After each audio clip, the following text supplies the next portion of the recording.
This is just I can't how even change it to going. initialize. It's just going to come right up, and it's fine. Hello, everybody. Welcome to It's a Long Story, a place where we roll dice, we tell stories, and we create magic. I did all of this for a good solid 5 minutes, and then didn't realize we weren't recording. So we're going to just jump right into it. Hi. We are here with our beautiful friends in the Unearthed Arcanum. Everybody take a look at your camera. I know you already did this, but wave and say hi. Hi, it's Friday the 15th, and as you said, Friday the oh, 13th. It's chaotic. Friday and it's Greatest thing happening. ever. Yeah, it's happening. So if this is your first time here and you're wondering what the heck this is, hi, we are a D&D live stream that runs every Monday, Tuesday, Wednesday, and Friday, having 4 parties living, existing, and breathing in the same homebrew world, the wonderful, beautiful world of Astera. So if you're joining us for the first time, welcome. We hope you enjoy it. I promise you, we normally start at 8:30. A couple of announcements, half of which I've already done. This is so nuts. But we're going to blast through them.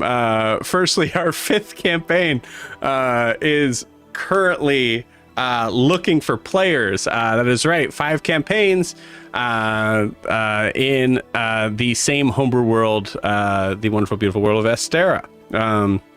So if you are interested in possibly joining in our family on Thursday nights, you can do that, please. We would love for you to do that, actually. So I'll kind of explain some stuff about it, but this is where you go to the link. It's at startplaying.games/GM/It's a Long Story. You'll also find that link in the video description if you're watching on YouTube. It's awesome. So Abervar is the name of the new country. It is a steampunk campaign. We're doing this. We're steaming and punkin'. That doesn't. It's a steampunk campaign. That didn't feel right saying that. That sounded weird. steaming right? and pumpkins. We're steaming some pumpkins. Steaming some pumpkin. Ooh, I like that. That's much better. Thank you. Steaming some pumpkins. Halloween, let's go. That sounds like you'd get nice pumpkin mush. It is spooky season. Yeah. Steaming some pumpkin. Pump. All right. My brain's just stuck on that. Anyways, fantasy trains, y'all. We have a train that is called the Brasslight that is running through the entire country. There will be guns. There will be definitely violence. There will be some hostile takeovers, some political intrigue, some romance. Always. What about Abervar? We This love is romance Dimea. in this. That's true. But it's times 2 in Abervar. It's times 2 punkier. Yes. Anyways, Weird. yeah, we're very excited about it. Excited to kind of push the land of Astera into new horizons, almost literally, kind of. Very excited. So as I've been doing for every party until we are releasing our session 1 on this, I'm allowing anybody to ask a question about Abervar. So you ready? 3, 2, 1, go. Will there be dragons?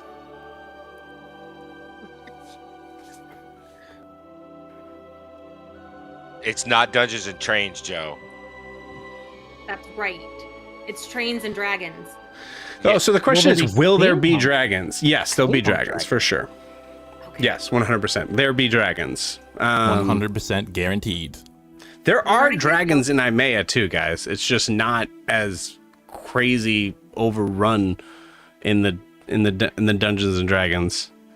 There's more dungeons than there are dragons. Can I say that? We're gonna go that find the work? dragons after. There's not that we many hear dungeons. About a hag. There's some dungeons. You just can't find them. we went You through guys just one. haven't. You guys have just been spending so much time in the above world. There'd be dungeons. There be dungeons. We spend too much time talking. That's right. You guys spend too much Talking time is in our the dungeon. emotional drama that is our lives. But in fantasy form.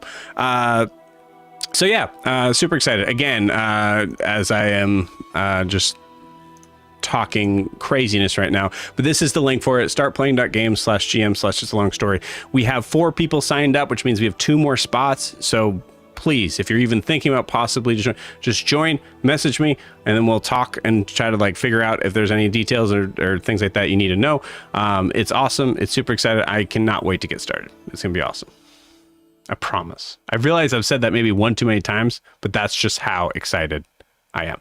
Humblewood Silk and Sunder is also wrapping up possibly this Saturday. We're in the middle of a grand fight, but we still have one spot open for those who are interested in possibly joining halfway through in that grand fight for the Alderheart Tree. So if you're interested in checking that out, hey, guess what? It's the same link. So go to that link and check it out. It's awesome. After that, we'll be taking a little bit of a break from drop-in, drop-out campaigns because I have a 5th campaign to get off the ground. But we will be coming back hopefully very soon. So yeah. Lastly, if you're interested in supporting the channel, the best way to do so is to like and subscribe where you are watching this, whether that is on YouTube or Twitch or some other site. If it's on another site, just know right now, it's not from us. We didn't do it. Don't be paying. It's anywhere else because it's free. I've been pirating it on TikTok this entire time. For now. You have? Okay. All right. Well, all right. At least As long as someone's it's free. making money. Yeah. Somebody making that money. But yeah, you can also check out our Instagram and TikTok down below right there. It's at It's a Long Story _TTRPG. Where you can check out some of our favorite clips, some terrain, some live terrain stuff from our previous encounters. I got some fun stuff lined up pretty soon. I've been working all day like a dog, so on that. That's But yeah, homework. please check it out. Well, yeah, that's a good point, actually. Huh. Been working a lot. So please check out our TikTok and Instagram. It's free. It's free to check it out too. So that's cool. And then also, if you don't mind hitting that like button or the follow button or whatever, it does help us out a ton, and we appreciate you. That was supposed to be faster, and I think it was longer, so I'm sorry. But without further ado, we need to get a recap of where we left off. Hannah, please. Would you do the honors? So we are back in the Feywilds because we've been in the Feywilds for a little bit now, and we're in a lovely Eldrin city up in the giant tree. And after our little bit of a meeting with the hierarchy court system and allowing us to go after EX, we kind of come back and we're kind of regrouping a little bit. Sarah, or Lady Verdant, starts talking with the group to try to gather some information and understand what's going on. And Gwyn casts tongues on her so we can actually understand her again for at least an hour. And she more or less said, "Hey, don't do that in common. My cat just knocked out my light. You can't do that." One second. I don't remember that Rubbing part. her face on it. This is going great. We're doing great. We're doing great tonight. We're fine. We're It's fine. okay. This then goes into a conversation where we learn there are some connections to Miss Craggle / EX, to the Eldrin and the Elvish, where we kind of go, that's a hag.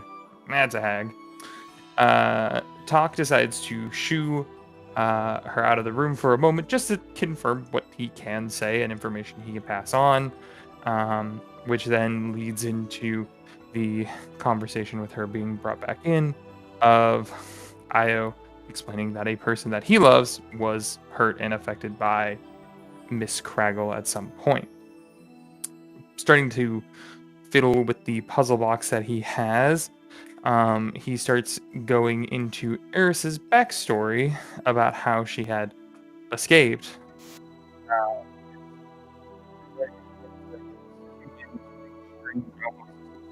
Oh, Being. I think we lost you there for a second. I think you may be back now. Am I good? Just make sure we keep that. Yeah, keep that part close to your mouth. Yeah. Mic. Anyways, getting back into this, Alistair catches on. Eris probably didn't escape, but was actually released, and this leads into a bit of conflict between Alistair and Io, as Alistair continues making comments about Eris' situation, and Io starts getting a bit fed up, and just wants to move on, cast the legend lore, and keep going on. Talk tries to be a mediator between everything that's going on, and when Sarah tries to offer a hand to open up another room for them to be in, he shouts at her to shut up. I do not want to hear from you again. You are in this group, but you are saying mean things and saying backhanded comments. And Sarah then decides, I'm gonna step out for a little bit to let things cool down. Prim leads the group in a bit of meditation in regards to Io and Talk, so that they are able to calm down after that tense moment. Kara then leaves to find Sarah, finding her in a room with a statue of Coralon. This one, however, being slightly different, as instead of a bow and arrow, this one has a finger and that is pointing, and it seems like they are more androgynous looking than they have been in the past. When Sarah finds her, she starts to finds her crying in this kind of garden-ish area. And she didn't realize that her emotions and other things like that and what she was trying to do might be misconstrued for something else. And she really needs everything to go perfect with us and with the group to make sure that it gets sorted and situated properly, and so that she can kind of deal with the death of her brother, and kind of redeem that revenge. That tracks. After their little conversation, Kara and Sarah leave. Kara leaving first, and notes that other people in the room had shown shock that she left her without being dismissed, basically. One of the said monks got a little scaroused by Kara at the end of it. We cut back to the continued conversation between Io, Prim, and Talk, where we learn a little bit more about the puzzle box and its relationship to Eris, where Io explains that once it is solved, he can then go and basically be with Eris once that is solved. It led into sets of confusing analogies as to whether or not it needed to be solved, or how it would be solved, or when it would be solved. This then led to Io explaining that his patron is big in many ways, and Kara comes back as we finally get onto the legend lore about EX. This legend lore gets into a bit of different aspects of EX, naming her EX, the Crone of Gloaming. She's this malevolent hag of ancient power. She's also known as Miss Craggle. Other names: the Wretch of the Withering, the Weaver of Hexbloods, and the Putrescent Matron, all reflecting the vile nature that she has. She has modded green and black skin like the stagnant waters of a cursed swamp, long matted hair dripping with venom, burning coals, eyes in a gaunt hollow face, and jagged and rotting teeth that seem to be stuck in a perpetual cruel smile. It then goes into a bit of the Hexblood's curse, explaining that EX likes to steal kiddos and twist them into Hexbloods, which we start realizing that might have been what happened to Eris. and they are cursed beings who become her loyal servants and tools of cruelty. She's also a master of emotions, wielding those emotions and plunging people into despair, madness, and hopelessness with a mere whisper. And she manages to have a kind of dual realm influence between the mortal plane and the Feywild, as she can slip between them. She dwells mainly in the Gloaming Forest, but haunts forgotten woods and places of sorrow in the mortal realm. And the final thing that we get was a warning that invoking EX's name invites doom, and she relentlessly pursues suffering, and her cruelty knows no limits. There's a moment where each of the party members kind of feels a different pull to different aspects of the story. And then we hear a knock at the door. Many people have a moment of, this is not a good feeling, as both Kara, Io, and Alistair all note that feeling of unease. Kara rushes to the door.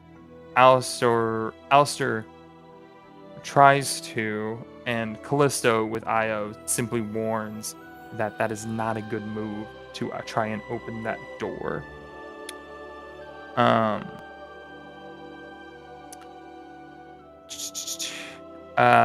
There then is a moment where after the knocking stops, we hear a voice call out to Jormungandr. And by we, I mean just Yori, as it's just in their head. And Yori puts down the harpy mask and explains someone's trying to invite them to open the door. And that he doesn't want to, and that he is Talk, and he is a giant. He is not a Fae. This then moves into a bit of a interesting situation as Alistair tries to blink into the ethereal plane to peer at whatever may be beyond that door, and is unable to, due to a lovely little spell that Gwen had cast earlier. This then leads into the conversation about trust, which was a reoccurring theme for last session, as Alistair is simply asking Kara to trust him, and Kara says, "I cannot trust you, for I fear you." After a moment, Kara gets a voice in her head from Carter, trying to persuade her to open the door. She responds with, the amount of pain that I have had cast upon myself is nothing that you can do. I'm gonna go try me, bitch." And after that kind of moment, it started to calm out a little bit. Neve reappears. Callisto calms down and goes into the fountain, and this leads into further discussion between Alistair, Kara, Io, and Talk about trust and who they can trust and whether they can trust Alistair, if he's Alistair or Hothier or whom. After a little bit, Sarah comes back and says, "Hey, what the heck just happened?" And we learned that EX may have visited more than just us. And so after a moment, Kara asks her, "Hey, are all the kids accounted for?" And she turns around and leaves to go find out if that is the case. We then have a moment of, "Hey, we washed ourselves off with a lot of blood on us, and we think we may have infected the Dryad. We should go check her." So we run to the throne room where we meet Doc, a lovely little furbolg man who is there to be the guard and stop anyone from going forward with his potential extreme aloofness.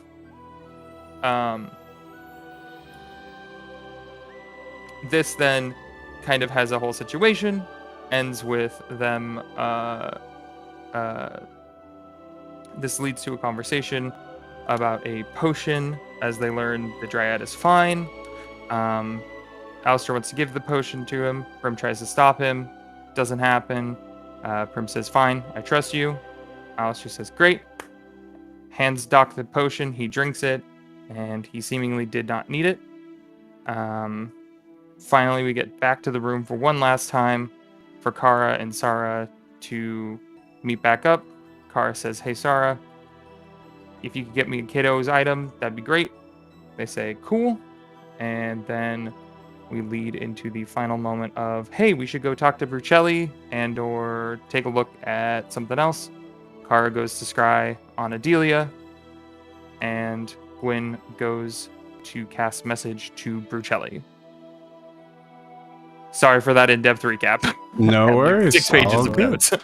All good. I Okay. ended up doing this ending though. Gwen doesn't have this. I forgot most of it, so. Okay. Io. Cool. Io does this ending. Cool. Cool. Anything else we need to add, friends? Sarah. I know. I just made that correlation now that Sarah and Kara. Yeah, now you hear them together. Yeah. Anything else we need to add? Thank you, Hannah. Appreciate it. Cool. We got it all? All right. Sweet. Okay. So what we'll do is we're going to come into, I think probably that evening as we have a message that is being sent out. But we'll say I'll say as you guys are, as we're handling this kind of message thing, you guys kind of think about if there's anything you want to be doing that evening before calling it a night, because we'll probably try to kind of move swiftly through that. The scry on Adelia. Excuse me, the scry as well. Yep, I forgot about that. Okay. Cool. Let's... Oh, sorry, gang.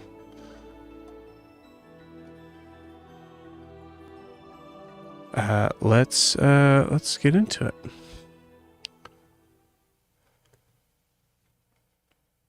So, as you all are still in the room, I believe, Yori, as you were about to...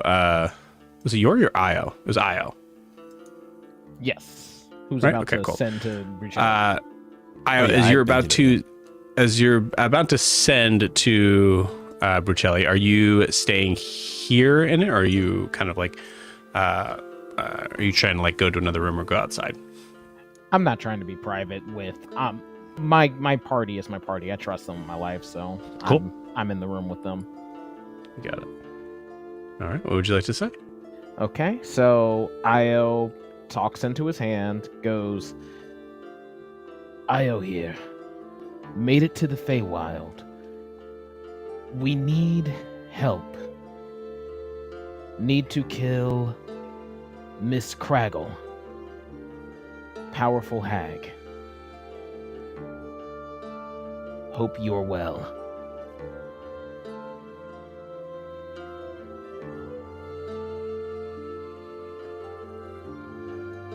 Okay. So you're just basically just letting her know you're coming? Oh, didn't know she was actually. I misunderstood that she was already in the Feywild. Then yes, I'd be letting her know we were coming to. Gotcha. Yeah. It's kind of tricky. There's she exists in some sort of land between, kind of in a way. But yeah, I mean, as far as I'll put it this way: what are your intentions with this message? It's just from my point of view, it sounded like you just said, "Hi, we're coming." Okay. My intentions with this message were to basically say, "Hey, we made it. We need to kill this hag. Can you help us?" Okay.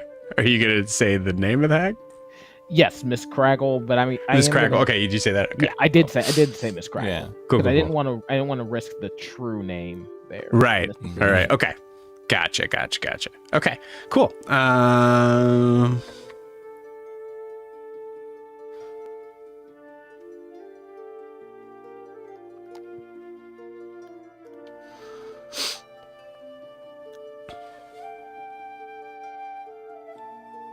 You get a response back, and I guess we'll handle this now.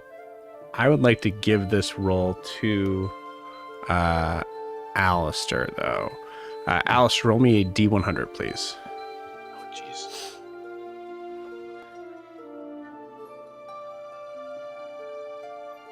$37. Okay. All right, not bad. Cool. So you get a response back. Well, if you know where to find me, you know where to find me.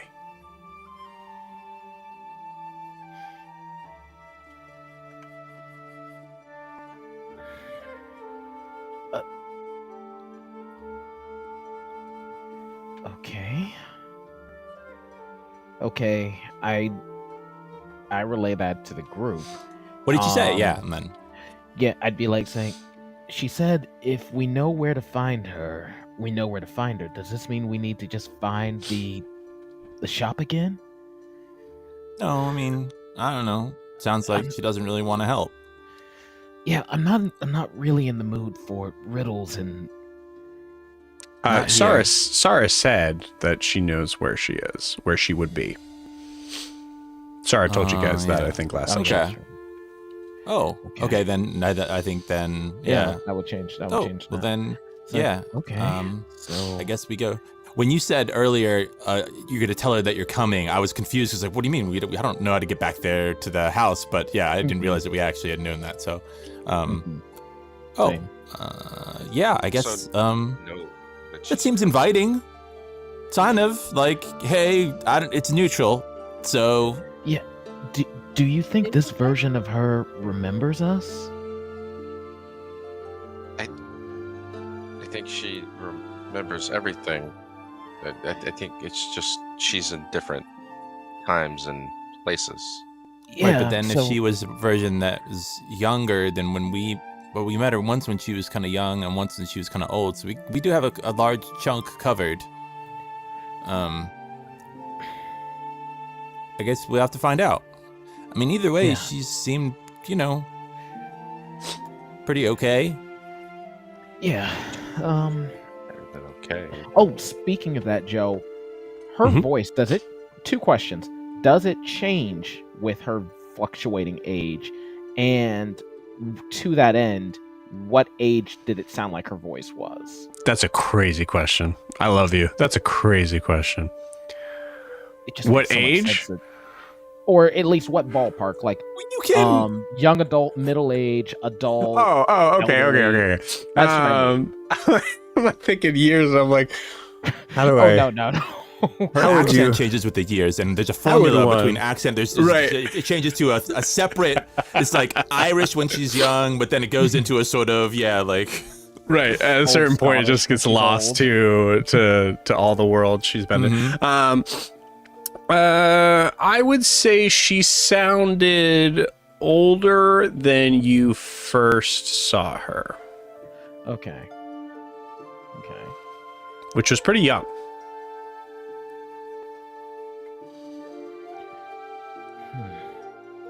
Sounded kind of like, at least at this point in time, she seems to be her younger self. But I guess we're not going to know until we get there. Why? Do we really? I think it depends where it is. I mean, she's really powerful. Yeah. I think Brucelli is our last stop. Oh, Last? I thought we were going to see her first. We need to know how to Oh, kill yeah. this thing. but Don't we we? also don't know how to leave. Brucelli offered to help us leave the Feywild if we needed help. I don't think she offered more than that. Oh, All the I just more remember that she reason offered to help and try. gave us a button. Yeah. I mean, I don't have that button anymore. Just if you're asking, it's I gave it to Wanda. Winona. I gave it to the The wombat lady. Yeah, our wombat friend. It was Winona. Yeah. Yeah. I'm sorry, you gave Winona Brucelli's button? Yeah, she seemed like she was missing her son, and she was in a lot of trouble, and that she needed some help.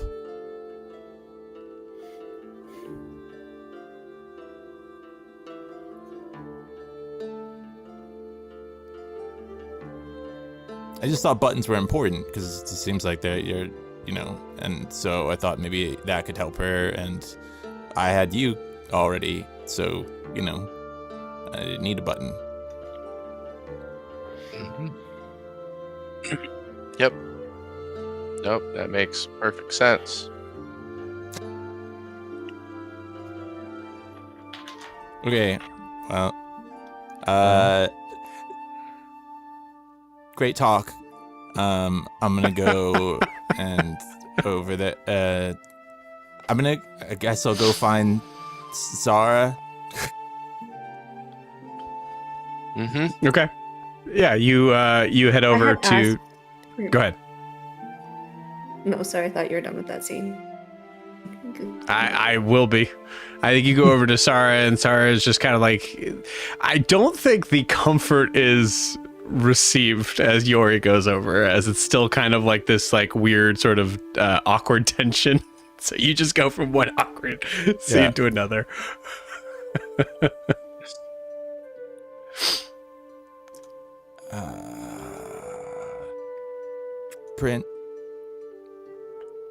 Hail, Princess of... greetings. Zara?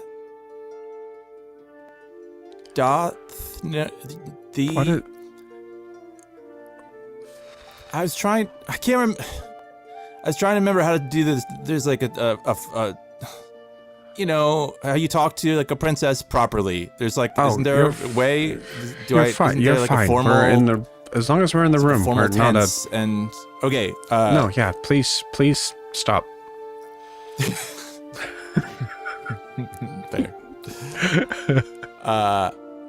You said you might know where Brucelli is. If she's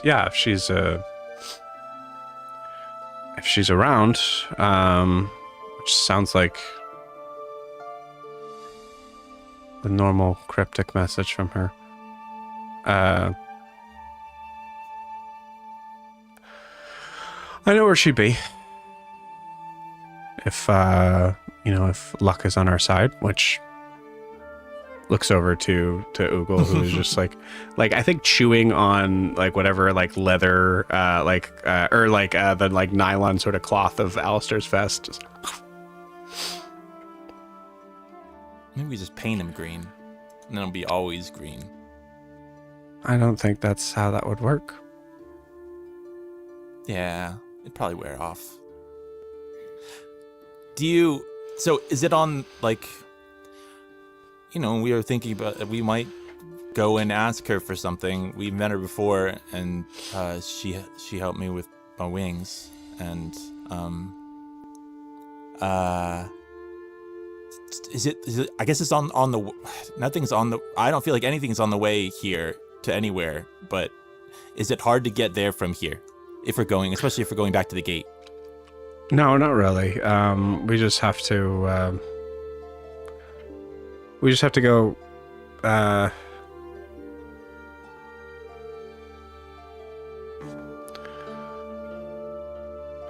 if I remember correctly, we have to go from here. We need to go east a little bit.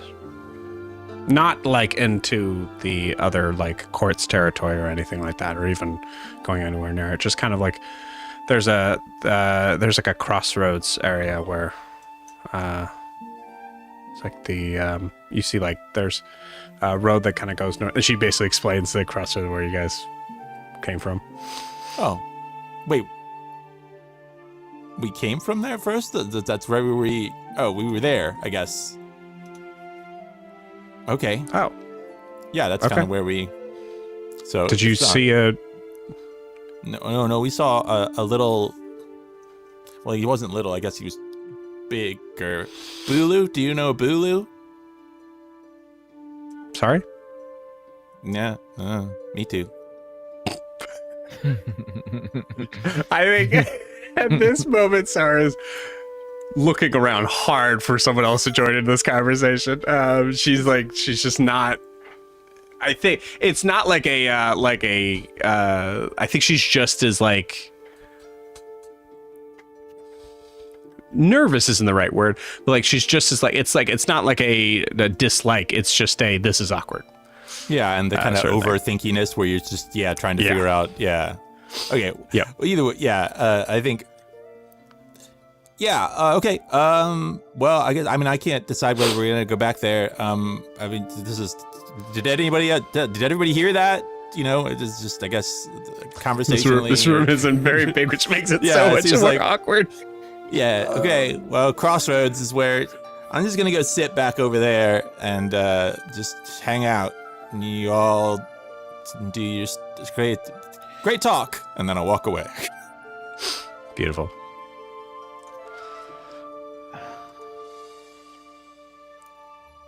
Gave away the button. Okay, are you gonna give away my button? Is that what's gonna happen now? Like, because I kind of gave it to you, for you. I mean, if it helped somebody, if I thought it would save somebody's life.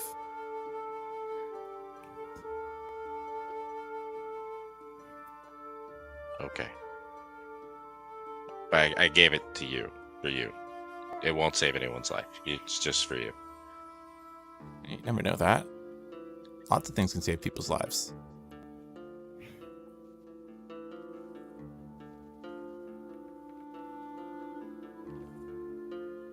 Kara, what's happening with you? Did we lose? I had lose asked people? we go. last week that Prim watch over me. Am I Right. lagging? Yeah, a little bit. We're losing you a bit in like quality, but you're coming back. We'll work with it. So say while this is going on, Kara immediately starts to drift back in. Drift. Actually, I think I'm gonna have some fun here. Kiki, give me a hi when you hear this.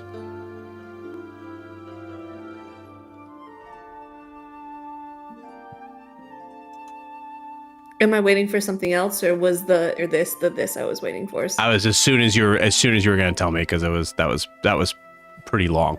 So I was trying to get a gauge of how tricky this might be. Oh well, because I was pausing because I thought you were going to like change the music or something. Because you said, "Give me a hi." I'm so when you sorry. hear This. I was waiting When you for whatever hear this me was. say hi, say hi, say hi. Hi. Okay.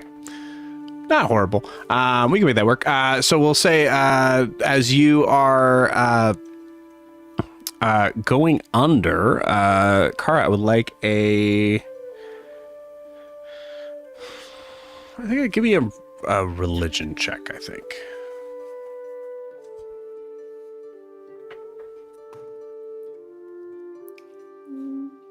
Can I guidance myself?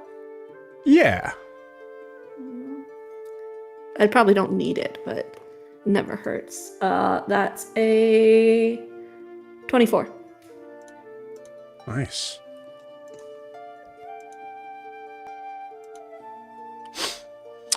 With a 24, your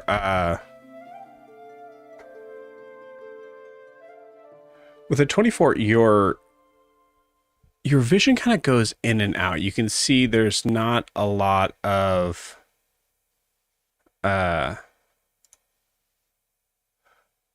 sorry, 1 second.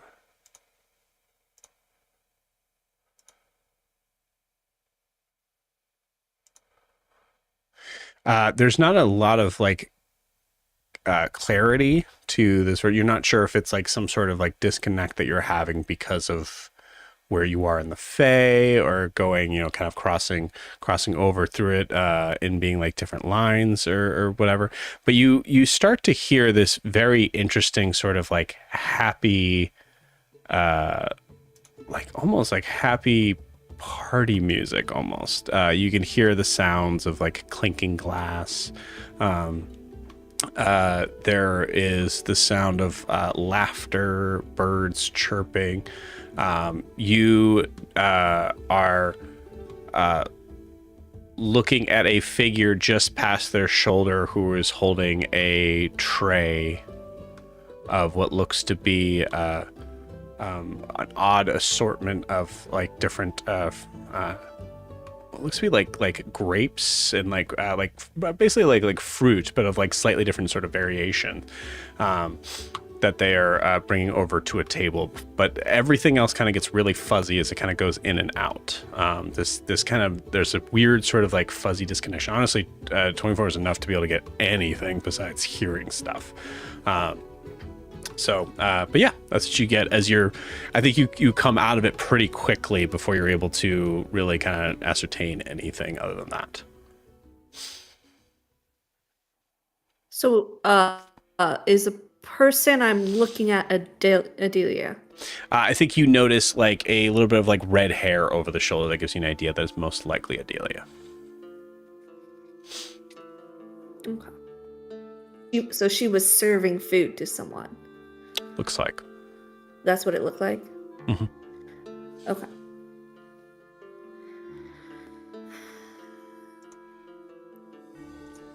I'll wake up and look at Prim. I didn't get much, but she's alive. She was serving food. That's all I got. A bit of irony there, because I used to serve her food. That was how we met. Was I was the one who gave her food in the pits after I saw her.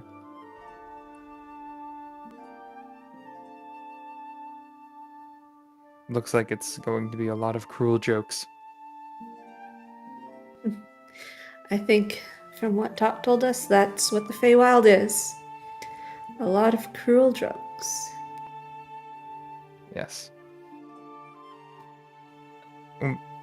Thank you, still, for at least trying. I know she's alive now, and Of course. that's all I could ask for.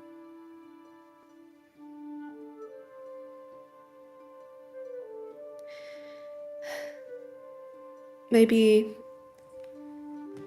we can try again tomorrow. I can only do this once a day, but maybe the more I do it, the easier it'll be once I become more familiar with the connection.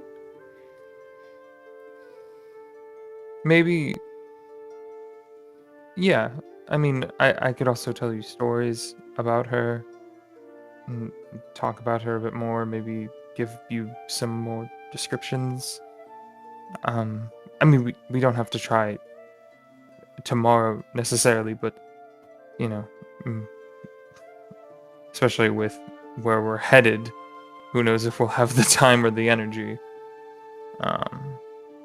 That's fair. But I'd be more than happy to maybe shed some light on her, and maybe that'll help clarify that Absolutely. sight. Anything you can give me. Okay. Yeah, yeah, definitely. Could I have my Oh yes, scarf sorry. back? Here. Thank you. And I think she'll take it, and she does not sash it this time, but she will wrap it very tightly, kind of around her neck again, where it was before. Good. And just kind of holds it.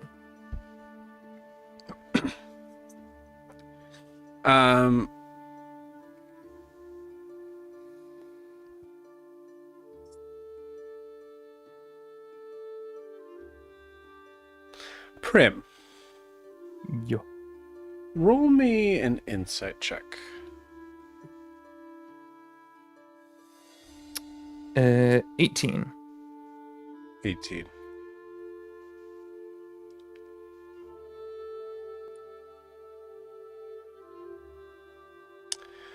I don't think I'm going to actually have Kara roll like a deception check or anything, because I think the reality is that there's some of this that might be.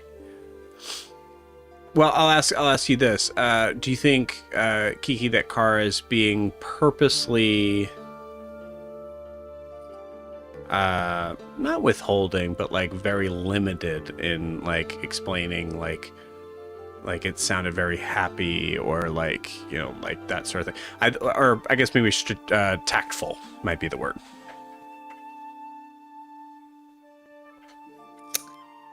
I think I've driven 24 hours this week, and it didn't cross my mind to say that. Cool. Yeah, that's fine. So I think it makes more sense as the idea that like it's possibly just like it doesn't make sense to say that. So that's the sort of thing. So Prim, I think with an 18, I think there's a moment where there's like the pause in how Kara explains the situation, and this is the first time you ever like experienced Kara doing this. So there's a part of you that I think that thinks maybe this is more limited than I thought, but also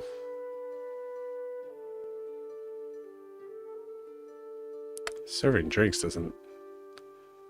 I mean, who knows as far as like the indentured servitude of that, but that doesn't sound so bad. And I guess I'll ask you this, Prem. Does that make you feel good or bad?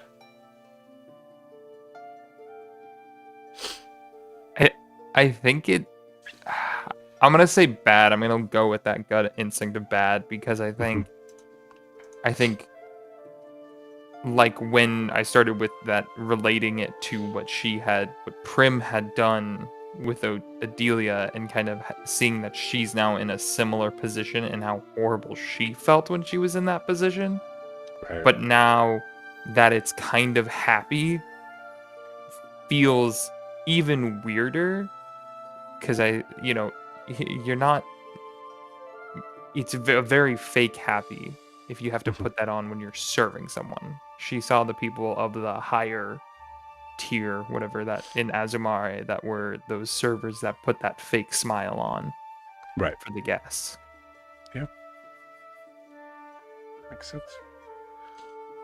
Okay, so as we pull out from that scene, anything else you want to handle tonight, gang, before we take our long rest? Kara. Hey, I just wanted to say I realized I was a little overbearing earlier, and I completely understand why you have your reservations. Would me showing you that Hothier is safely locked away and taken care of help you to some point? You wouldn't have to actually go into my mind, but I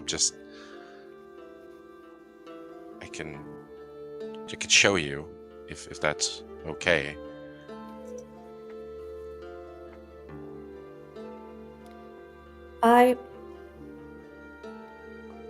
I was being petty as a reaction to that. I'm sorry for that as well. But maybe it would help to know that he's secure. Yeah, it's just, and then I'll start pulling out a marble. I just, I think a lot of our strength comes from our ability to trust and to believe in each other. So I just want that to be there for us. And I'll hold out the marble, and you will see displayed as a visual representation above it, a large round, like almost like a gyroscope, and within it you see Hothier strapped to it, and they are in like a lab that is like an amalgam of Alistair's house and Huxley's lab. You see bits of projects all over the place, but dead center is Hothier, and you just see Alistair's back next to the machine, like working levers and stuff. And it displays for about 5 seconds before it repeats. He's contained and he's held. Alistair built this machine to hold him, and Undulith also helped to some extent. So there's no concern really of him escaping or getting free at this time.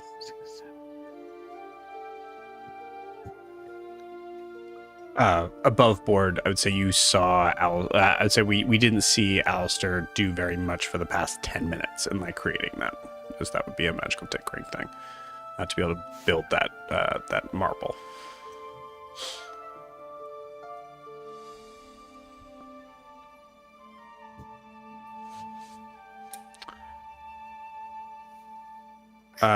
Kara, you can give me a perception check if you'd like. If you think that you're paying attention to the marble, or if you're taking Alistair's word for it, that's fine too. I'm paying attention to the marble. Cool. It's an 11. Okay. I'll say because you have an affinity to items that are greatly significant to others, I'll allow you to roll advantage on this.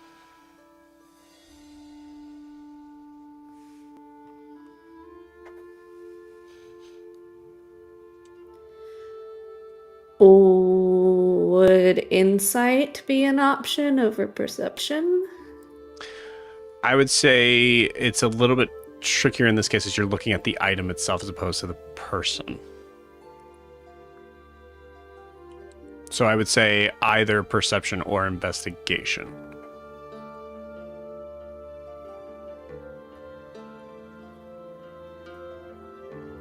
And investigation's +4, so that would make that a 12, because my advantage roll was a natural 1, so.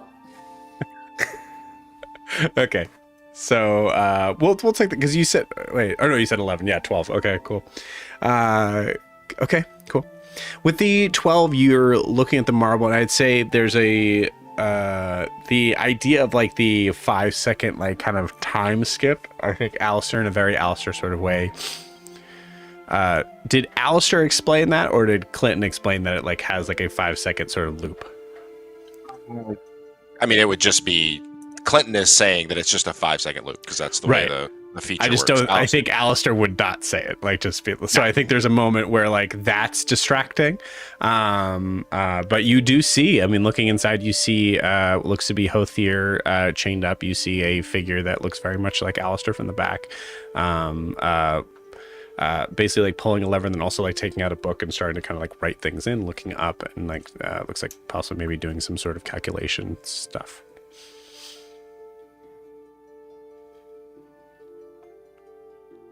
So I mean, he's just here in a corner of my mind, and we're making sure that he can't escape. And what if he does? I can tell you with certainty that for better or worse, Underlith also fears him, and because of that, it is also in her best interest to make sure that he is secure, which is part of the reason that I'm okay with her being a part of me right now.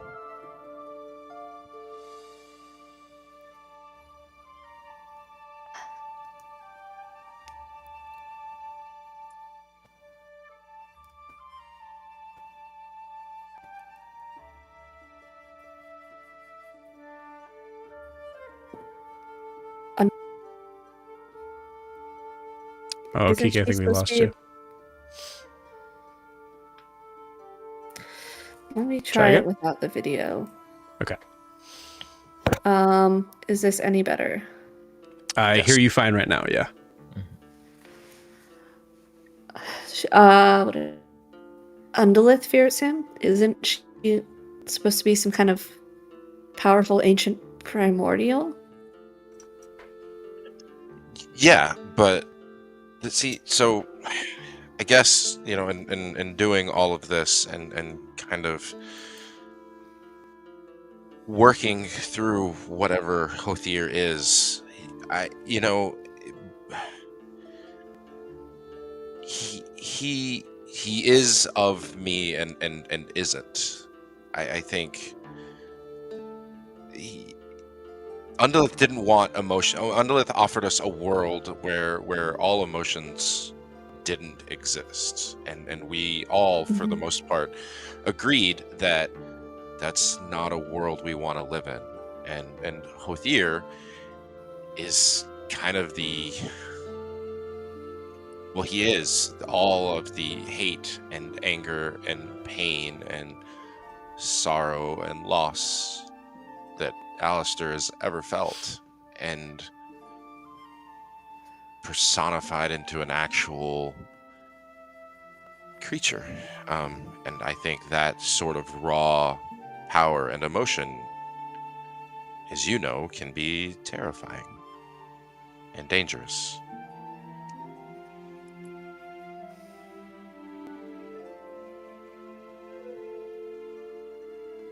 Yeah.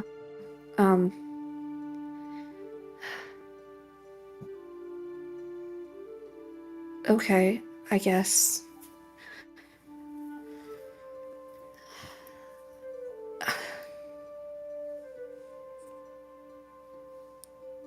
At least he's contained. He is, and like I said, I really want you to know that I believe in you, and I trust you, and I think there's power in that. I know there is. You can ask your benefactor where they would be without their followers and believers. I just want you to know that I believe in you, and I hope that someday you can believe in me and trust me enough to know that I'll do whatever it takes to not harm you, and I hope that's enough.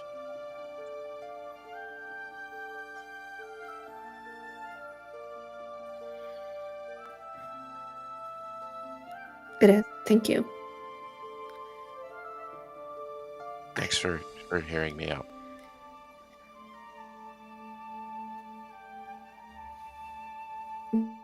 Of course, we just.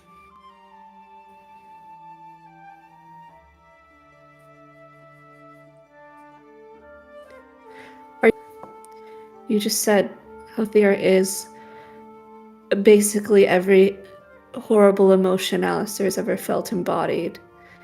And the other Alistair is the emotional Alistair in concept. And from what Gwen's legend lore showed us, this is off of those emotions. Yeah, I've been thinking about that, and I haven't made any decisions, but there might be a way that we could get help from a creature that wants to rid all emotions. But I do think that is a last resort and dangerous option, and not one I would lightly turn to.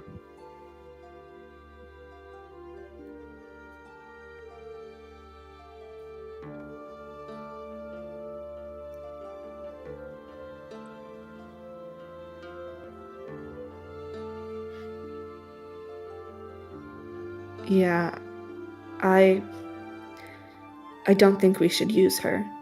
I don't think Anolith is an option at all. Fair. I just was considering all the tools that we had at our disposal, but I can agree that it's not the best option. Or, as you said, an option at all.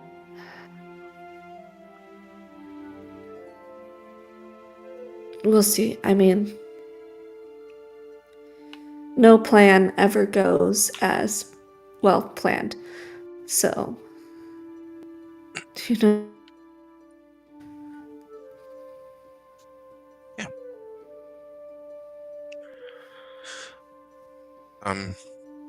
Get some rest. If there's anything you need from me, I'll be just right there.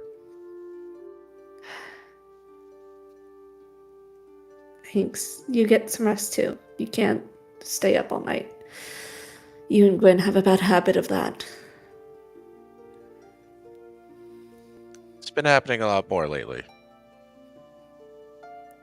I think with that, she finds a place to bed down.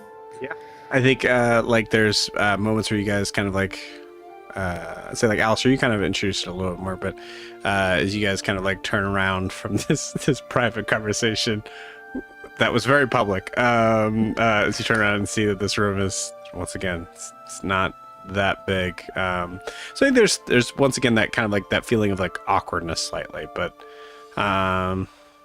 in a weird way, I think it also is comforting.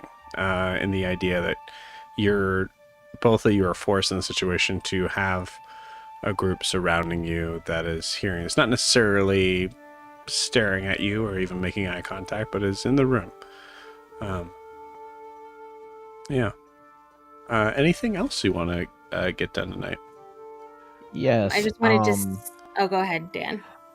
You can go ahead.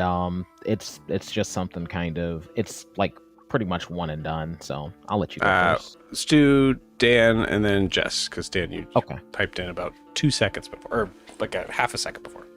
Okay. So I was going to do another sending, and this one's going to be to Eris. Hey, babe. Made it to the Feywild. Think I'm going to help you too. You're going to stay safe, and you're going to stay free. Love you.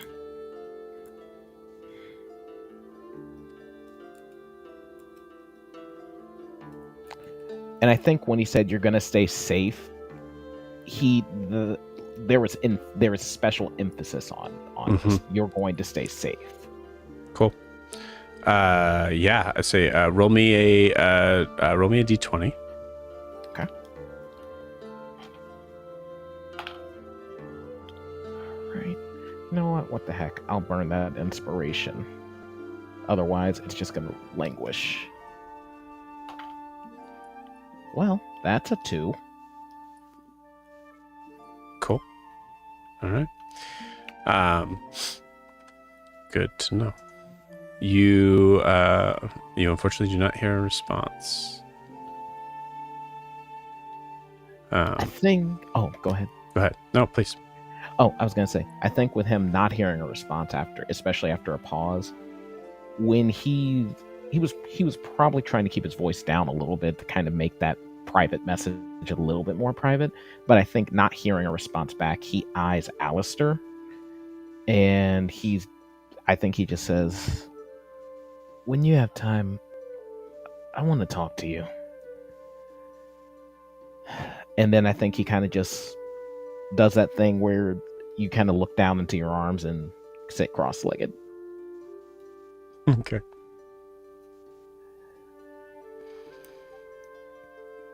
Alistair, do you say anything in response? I honestly did not hear what he just said. That's my fault. I'm sorry. That's all good. He just said, Io said to Alistair, "When you have time, I want to talk to you." Oh, yo, what's up? And then he sat down. He sat down right where he was, cross-legged, just sat down. Yeah, I'll very come awkward. over to you. The guy with the leg. Got it. Yes. You milk it really hard walking over to him. Stop 2 feet into it. Okay. No, I'll back up against the wall and slide down the wall and sit next to you with the leg out. Well, so that legend lore. Yeah. Listen, about her being a pawn, I refuse to believe that's right. However, in the minute case that it is, Al, we gotta find a way to break it.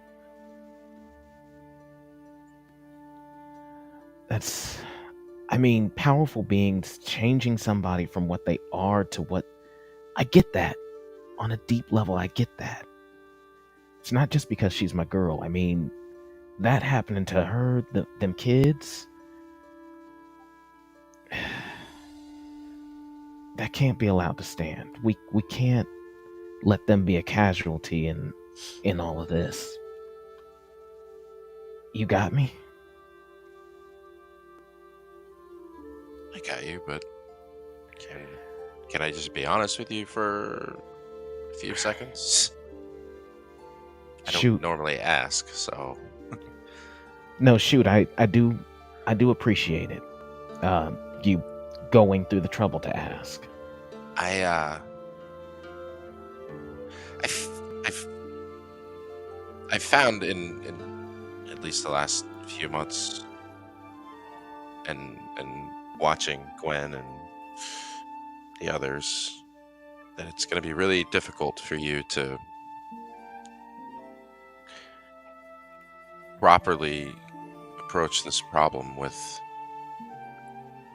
the hag until you really address the other issues you've got staring you down. And I'm worried that if you don't at least come to a few decisions, that you won't act appropriately when the time comes. I know that you have these feelings for Eris, but I think you need to accept that maybe those feelings possibly were never real from her. I really hope they are, but I just think that's something you should consider.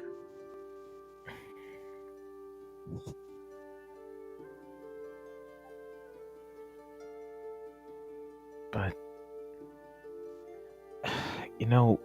even... I hear you, but... even if that is true... Al, she's like me. What does that say about me? How do I know... In that case, how do I even know I'm not something's puppet? Man, you ain't never seen a tiefling look like me. I don't think how you look has anything to do with it. But it's not arbitrary. I'll say this, Io. I've known you for several years, and I've never seen you lose your calm demeanor the way you have over the past day or two, especially back at the river.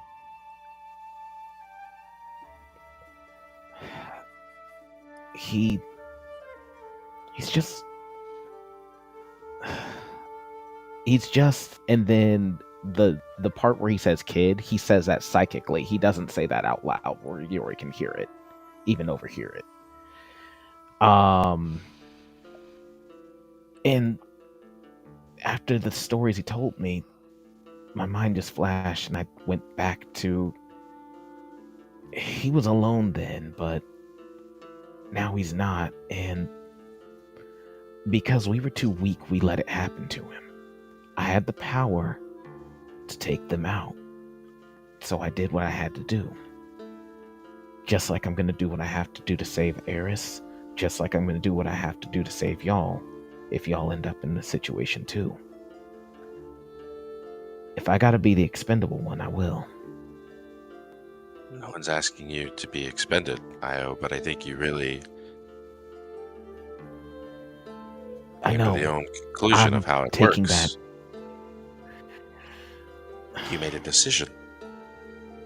You had a clear thought. Nothing held you back. And you did what you needed to do. I'm worried that this heiress situation might hold you back. Don't ask me to choose between her and y'all, or I don't know if I can do that. I'm not asking you to choose between us and her. I'm just saying that when the time comes, if you are unsure of her and her intentions, if you don't have a clear set direction in mind, then you may hesitate when we can't afford you to hesitate. All right. Then I'll start with trying to figure out a way to kill this bitch. And we'll be right here with you. And Al, I'm sorry with how I let it fly. I don't think I've ever felt a rage like that before, except for a situation down at the river.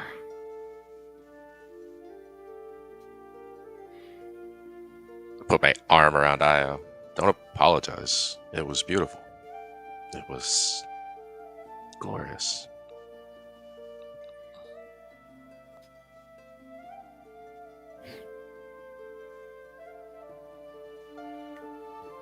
Well, I'm glad y'all are all here, and I think with that he looks at everybody, and then with that last part, and then he basically is like, "Let's get some rest. I know we all need it." Okay, but I'm not moving because you made me walk over here. So if you want to sleep Oh, somewhere that's else, fine. No, I mean, shit, we've literally shared a bunk. This don't bother me.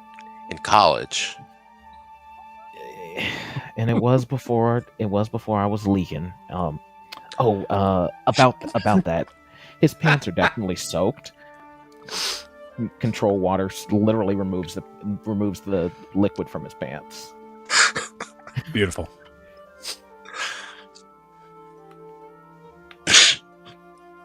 I love it.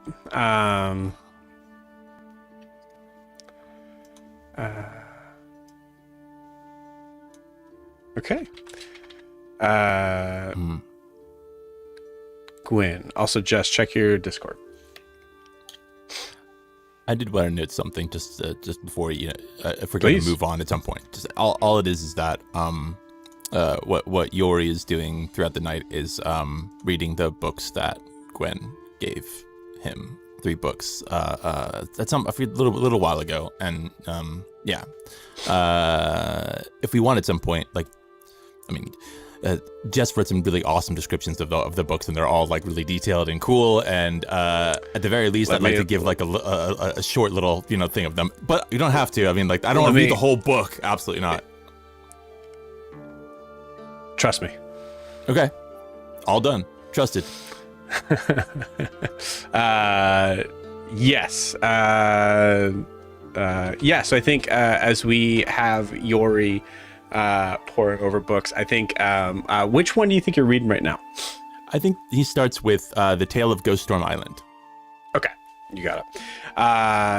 We'll say actually, just as we're putting it over to you, do you want to kind of describe what the cover looks like? I don't have that page up, but I can get it up real quick. Got it. Maybe. Yep, there it goes.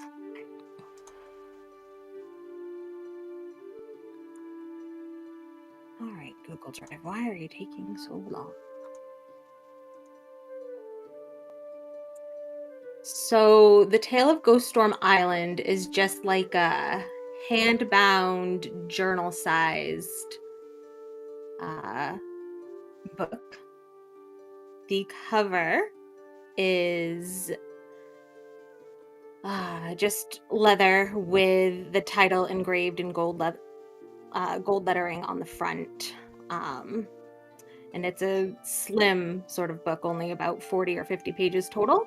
But if you open it up to the title page, there is an illustration of a red dragonborn pirate with one leg and a spyglass. And then next to him is a little tiefling girl with a patch over one eye and a kitten on her shoulder. The kitten has a pirate hat. They are on the deck of a fancy pirate ship with the outline of an island in the background. And then it's slightly faded in places, as if someone has repeatedly traced over the drawing with their fingers. Beautiful. I think, if I may, I think the scene where we see like Yori kind of like starting to kind of read through, there's a moment where you like maybe like come back to that illustration. You kind of like, we see Yori's eyes kind of peeking over the cover and looking at Gwyn. There's a very strong resemblance. Mm-hmm. Beautiful. Yeah. Gwyn, what would you like to be doing? So during those conversations, I think Gwen has been taking out one of her own journals. She brought out her trunk for a moment, took out a blank journal, put it back. And she has been transcribing the legend lore regarding Ms. Craggle, trying her best to get the illustrations and the words as near as they were in the spell, just to have a record of it. But I think even with her general Gwenness, she did overhear a lot of those conversations. Specifically, she clocked the number of times Alistair referred to himself in third person when he was talking about everything. And then she very much was interested in Io and Alistair's conversation, but didn't interrupt or anything, just sort of observed. Okay. And that's pretty much what she's just doing tonight, is writing the legend lore of Ms. Craggle. Beautiful. She does, just because she's Gwen, come up with a little cipher so she doesn't write out the true name. Okay. In the story. Got it. Yeah.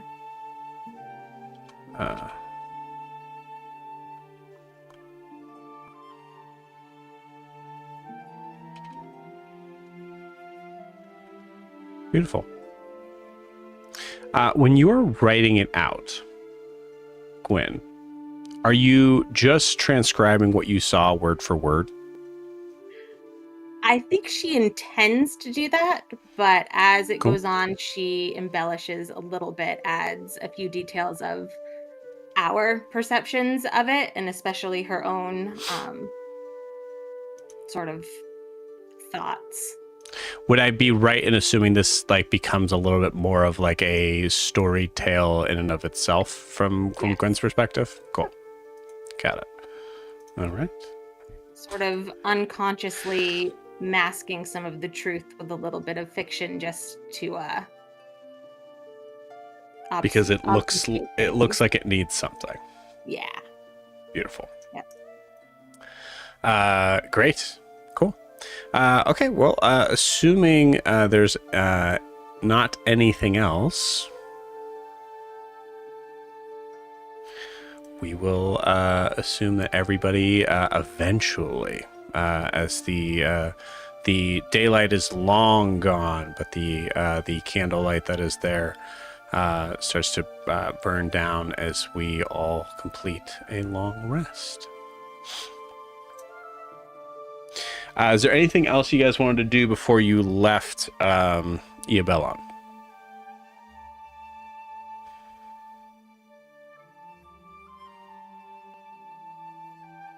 All right. I mean, Gwen would like to know if they have a library, but she's not going to ask, just because she doesn't know she can resist if the answer is yes, there is. Okay. Cool. What we'll do. Yeah, we'll say if you think you want to ask that, Gwen, there's a possibility that you might ask that like while we're already like jumping into the scene, like the idea of like Yeah. No, she just asks it in her head and then says no, not now. beautiful. Cool. So we open up on a scene of our heroes traveling on the road upon which they had come. There is a slightly quicker way of being able to kind of move through off the beaten path.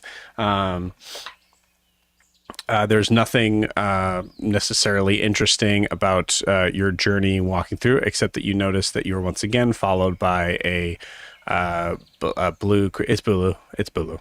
You're followed by Bulu, who is just the long-legged sort of form, is just kind of just trudging through the forest after you.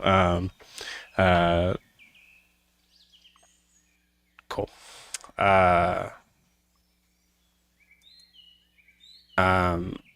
And I think as you're traveling along, Sarah just says to, I think, Alistair, knowing Alistair speaks in Elvish.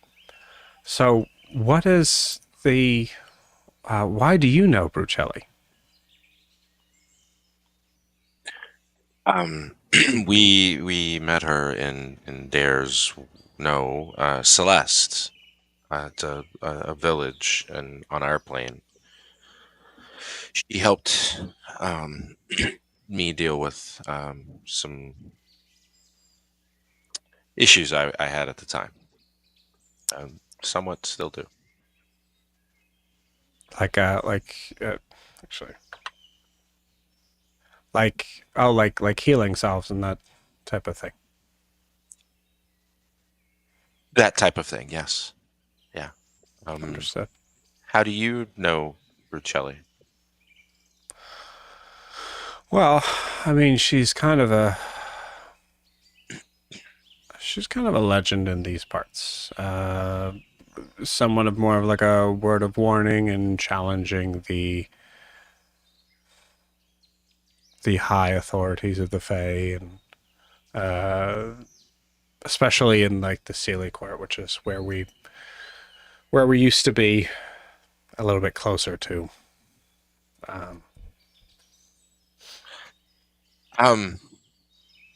This is maybe it's something about this place. I don't know. I seem to want to offer my advice to everyone lately. Brucelli's clearly a female, and I point back to Gwen and Kara and Prem, as they all are, and I can tell you right now that every one of them is far more capable and powerful than, well, myself or my other two friends. You could run your city, kingdom.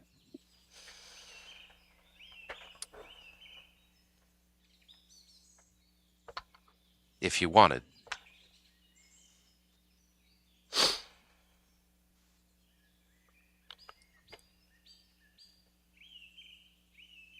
The I'm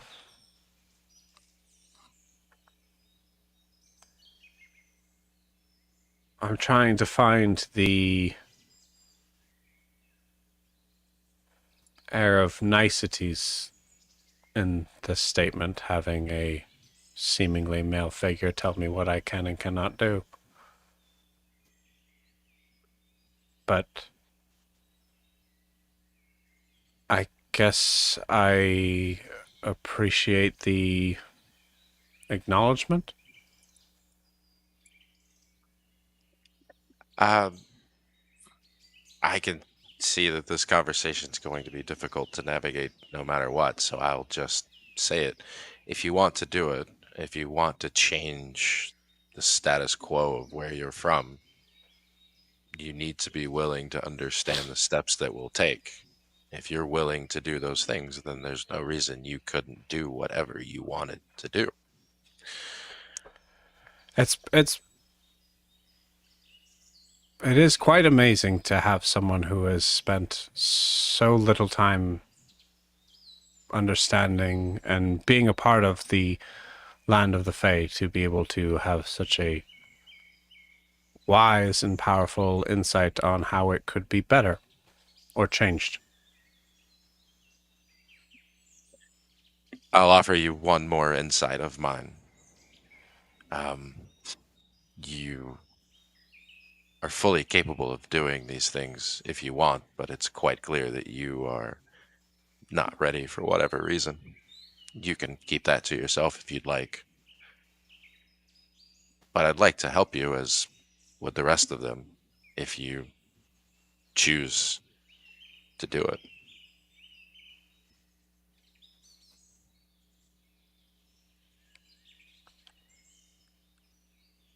I could help you keep this portal open. You could be gone for 10 days. It will still remain open if that's what you want. You think I want to spend my freedom and you think I want to spend my freedom in the unseelie court in the Gloaming Forest? I'm saying if you want the portal to remain open so that you could go back and forth without fear of your own father preventing your return, I can help you do that. I assure you, if I was planning on doing any sort of escaping, running away for any length of time, the last place I'd want to be going is there. Is she still wearing the little headband? She is, for sure. Well, at least we will have your father to come along with us to the Gloaming Forest. In spirit, at least. Do you look at the headband? Absolutely. She kind of like looks up and... Oh. Okay, I'll give you that one. You see her take it off. We can place it in our bag of holding if you'd like, and he won't be able to track it, but it will still be available to you if you want it. This is a very, very important artifact. It's been in my household for longer than the existence of your people, probably.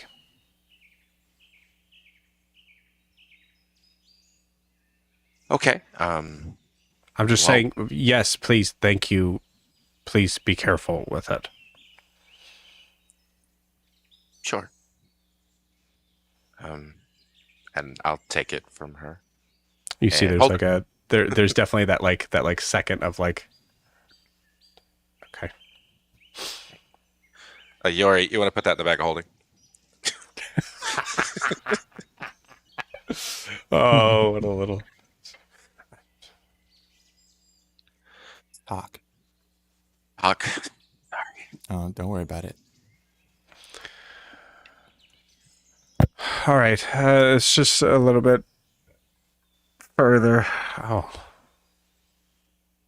and you could tell that she's immediately uncomfortable with it not being on her head, not because of like the magic of it, but just the idea of just you get a concept of like she's always had it on her. Okay.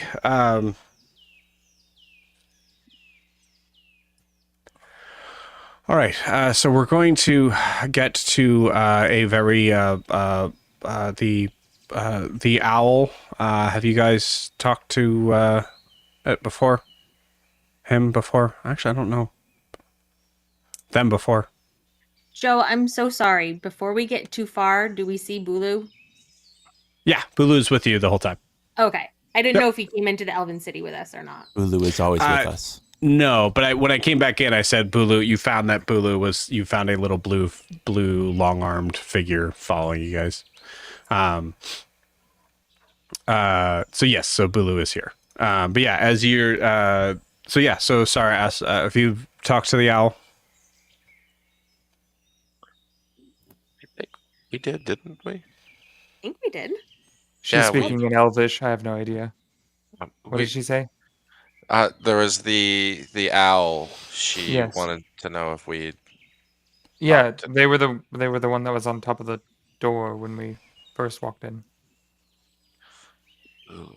Bulu probably knows the owl. Bulu, Yes, Bulu probably knows the owl. yes, we've spoken with the owl. Is Bulu the owl? No, Boo. Bulu, okay, well, so above board, Bulu is here. He's been here since this morning. Just make sure. But I will say, as you say, Bulu, you hear a what? I mean, Are you the owl? no response. It's a difficult question to answer. Leaves covering Man. his face.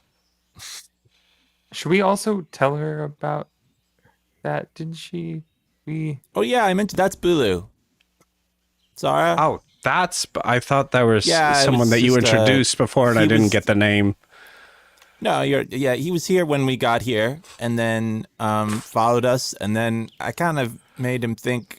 I gave him a sandwich, which food, and then I laughed because it just felt Rather tell you what, maniacally. it's getting to me. I have a lot of bad history here, and so now he thinks. I don't know what he thinks, but he's following us, and I have no idea who he is or what he is or why he's following us. But he's more than welcome to. But it doesn't seem like there's a. You see the leaves go to. Oh, hey guys! Oh, hey, Blue. Oh, Where have you been? I just walking in the forest, and were you talking about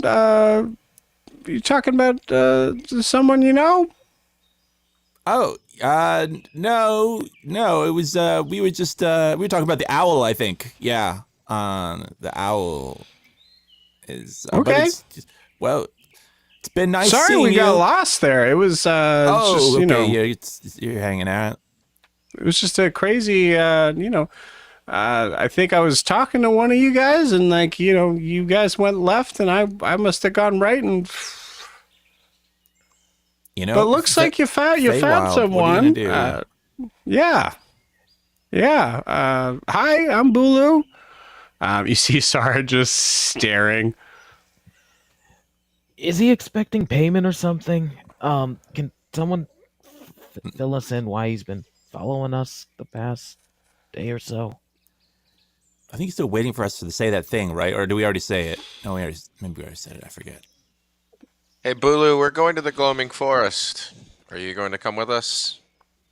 Yeah, you want to come kill Miss Craggle? No thanks. Do you know where the Rune King is? Sure. What? Yeah. It's kind of a me thing. I think I kind of have to wait for that one. Okay. But all right, I'll ask you later. You can ask me now. You did. I just asked you if you knew. That's true. Not where. Oh, And it's not that way. very specific. Okay, A while. Kind of Just like that way. you see his finger kind of like shifts a little bit in the idea of like trying to get exactly where, because it's so far that direction. Yeah. Okay. great. Well, I'll you keep guys are that- going the wrong I'll remember way. it. Well, I'm not going there yet, but I did borrow these. I'm supposed to bring them back eventually. Oh. They were his? Yeah, I think so. Or theirs. Yeah. Or theirs? Yeah.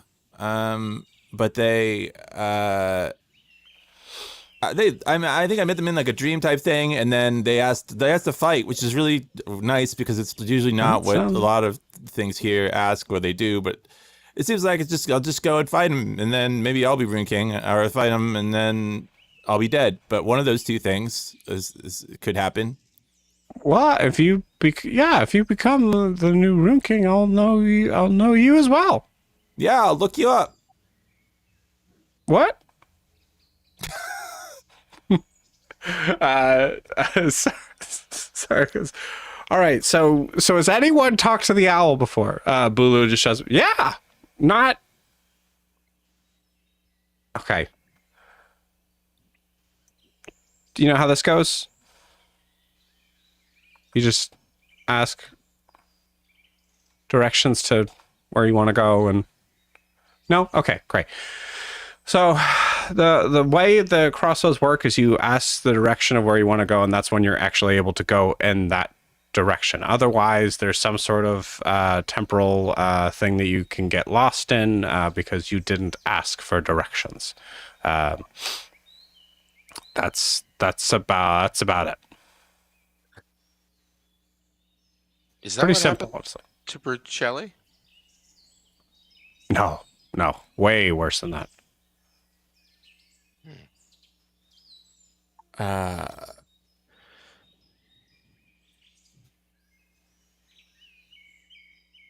Where are we going? Exactly. The Gloaming Forest, correct? I assumed you guys are going to Brucelli's. Oh, we're going to Brucelli's. Correct me if I'm wrong. I think we didn't talk about it. We should have kind of decided one way or another, because Alistair did mention that that's the last place we should go in the idea of that's where we go if we were going to get out of the Feywild. But I think did enough people won't feel like that's where we should go first? That's yeah. where Last session, I think it was addressed as the idea of someone who might be able to help in finding out information about. Okay, yeah, that's good. Miss Craggle. And maybe she can give us an item that would help us get out of the Feywild. Who knows? Or we can go potentially back give later. us- We can go back twice. Or maybe give us a translator. Or a Yeah, this is translator. getting real old. What? Like, Prim, What do they say? I'm so lost. what does great. yuck mean? No Can clue. someone translate? that's Also, owl thing, was that the thing that we walked up to it and then it was wondering where we needed to go and then Yeah, so we asked for specific directions. Otherwise, we'll get lost in a temporal plane for eternity. cool.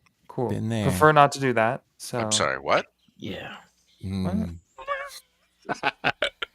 I just want to mention, just so that I have it in my brain, Yes. before we left, Gwen would have done comprehend languages, and then Cool. every time we stop and rest for 10 minutes, she would re-up it. And her intention is to try to learn as quickly as possible Elvish and Sylvan. So, Okay.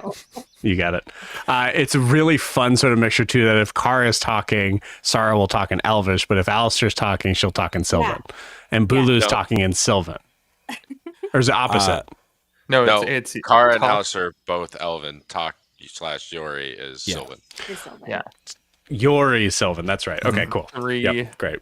Yeah. I did have one other mechanical thing, which is unfortunate if we're going to go into combat, but Yoi didn't sleep. Okay. He read the books the whole night, and he didn't sleep. So if you want me to roll at some give me point, that like con 24-hour save. con save, yeah. Yori. Gwen shouldn't have given you books. That's Yeah, not even the reason. even but he even did when get a someone else 25. gets it. Oh yeah, 25 will do it. Yeah, you're Okay, fine. Yeah, But but it also it was great to have the books. yeah. Yeah. I just love the idea that if you did get exhaustion, even Gwen's fault. just as exhaustion is so bad it affects other people. Like- I make everyone tired. Everyone gets tired. Gwen did sleep, Makes only sense. because I used all of her spells. Right. You're a kid. Gotcha. You can just stay up for several days and you're fine. Yeah, absolutely. Also, there's also like the sheer panic that Yori is still in and being here. I think maybe panic might not be the right word, but there's a danger specific sense. kind of thing that he really doesn't want to sleep for, and I think he's mentioned in his stories. At least, I mean, this is about a bit of a forced clue. But when he talks about talk, if he's talked about talk at all, and talk is a character from story. One of the names he's given in several places is Talk the Dreamless. heard that. Yeah, so I think as you guys are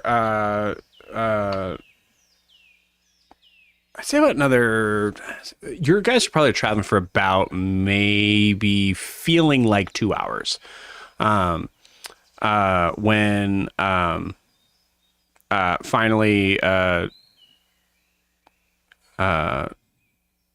you're kind of like at the last sort of like area of the brush where Sarah just kind of turns back and goes and says to, we'll say it in Elvish and Sylvan. All right, so remember, we just asked the owl for directions, nothing else. Got it? Got it? Bulu says, got it. I'm sorry, what happens if we ask it for something other than directions? You should ask it what happens. Could do that. No, you're right. This is serious. We should be. I don't know. I just. The worst things you could say to us. Yeah, just, well okay, but it's Faye. Faye, wow. You have like a silent spell. Not making it better. Trust me on this one. And you hear Bulu go, okay.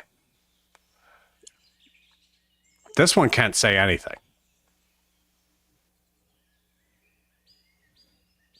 So, someone's got a handle on. Ulu, let's play a game. Okay. Whoever is silent the longest wins. And I'm going to take out from my bag like a shiny little bauble.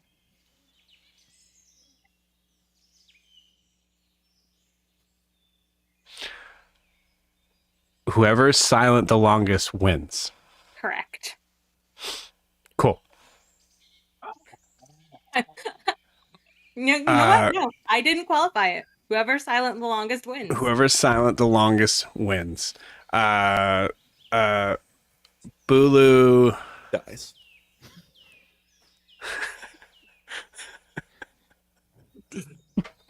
Silent the longest. Bulu stops like where they're at.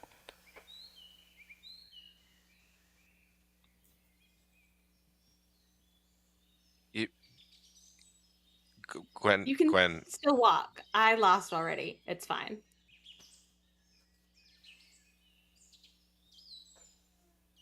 the You see game- Bulu looking at other people in the group. You didn't qualify who's playing or not.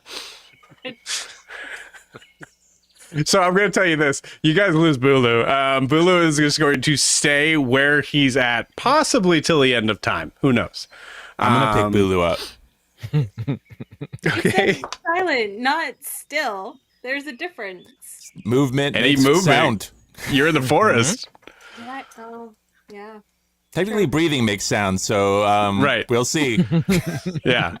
I think he's still breathing. I rolled to see like how if it was like a nat 20, he'd be dead. Like full dead. Just- Yeah, you pick honestly, you pick him up. He's not gonna they're not gonna fight against that because that would Make exert Mhm. sound. Yep. But also Yori, it was whoever is silent, not whoever is silent, giving like not even a sense of ownership to being like you were silent. It's just is silent. So as soon as Yori, like you pick him, like, oh man, Yep. But That it was was just the four of us, so you win. I see my error. I'm gonna hand him this bauble. I'm Okay. gonna take out the next one. And I'm gonna say, whoever doesn't talk. this Everything else is gonna be fine. really hard. Yes. Just until after the owl. After the owl dies, After we see the owl and ask him directions. how many times? The first time or every time? Just this one time. every time. Alistair? Because I don't know how many times you're gonna ask the owl for directions. It could be I would have to wait forever. Just Lulu, this one you owe me a shot. favor, and you must be quiet for the next hour, and then your favor's paid, and nothing. You don't owe me anything anymore, and it's all that anything that happened before is all done, and we don't have to worry about it. But you do need to be quiet for the next hour. Silence for the next hour is the thing that fulfills that.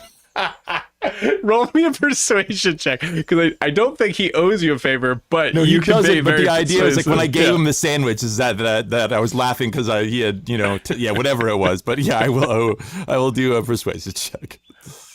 Okay, Oh shit, that's got- right. Yeah, you did. He actually took it. That's true. Yeah. So I'd say you have advantage on it then, All right. honestly. Well, yeah. It's a 14.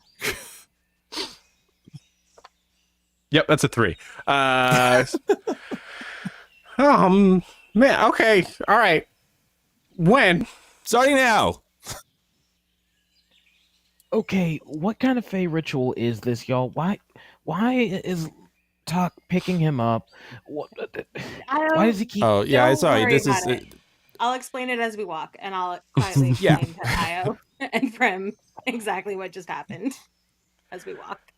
I think Sarah has not moved from this moment. And I was okay. Now that we have all that handled, we're good.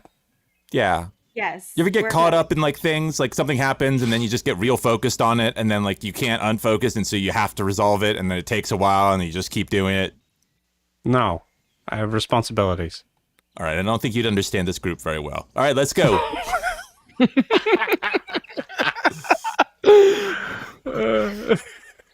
No, I'm a princess. I have responsibilities. Yeah, you're not with us.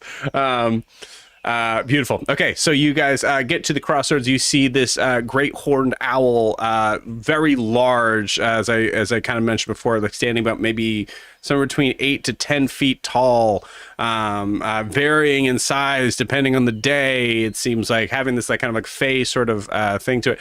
You see Sarah just go up. We need directions to Brucelli's shop.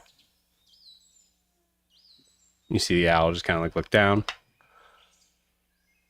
and then just puts out a wing, and then all of a sudden there's just the area off to the east, so closer to the Sealy Court, seems to kind of like open up. And then, because I rolled a 19, about maybe like you could see it down the way. You see Brucelli's shop. It is there. About maybe like a 5-minute walk in the distance. You see Sarah do like a little like, and no, I think it would be a bow. Like does a little bow to the owl, and then kind of walks off.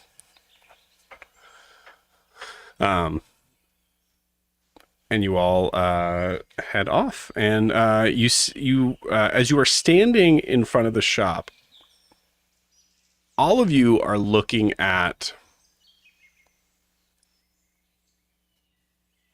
a shop that has this weird sort of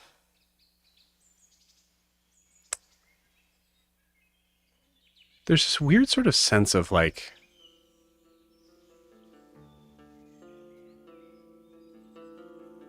almost like a solemnness to it. It's this going back home almost. It's only been, a couple weeks, maybe tops, since you've been in Brucelli's shop, but it feels like a lifetime. And as you look at it in this moment, you notice I think like Alistair, from your point of view, and I'd say also Gwyn, you notice that like the wood seems to be a little bit more worn, like the where the joints are seems to have a little bit more of like like sawdust kind of like pushing off of it. But other than that, like other than those little like kind of small things from the outside, it looks exactly the same. And you guys walk in. As you walk in, you see a figure that is sitting off at the corner. Definitely a few more wrinkles, but not ancient as you've seen her before. you see Brucelli holding up a big book as you all kind of walk in, kicking off the dirt. As she looks up and goes, "Greetings, welcome." Well. Closes the book, looks up at you all. How may I... Looks at Yori. Oh, sorry, the mask. Hey. It's, Hi. hey. And then You looks said over that at you'd help Alistair. us.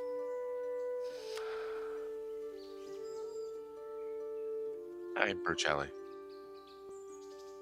I did. I remember. And with that, we're going to take our 10-minute break. We'll see you guys in 10 minutes. Mhm.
There we go. I'm back.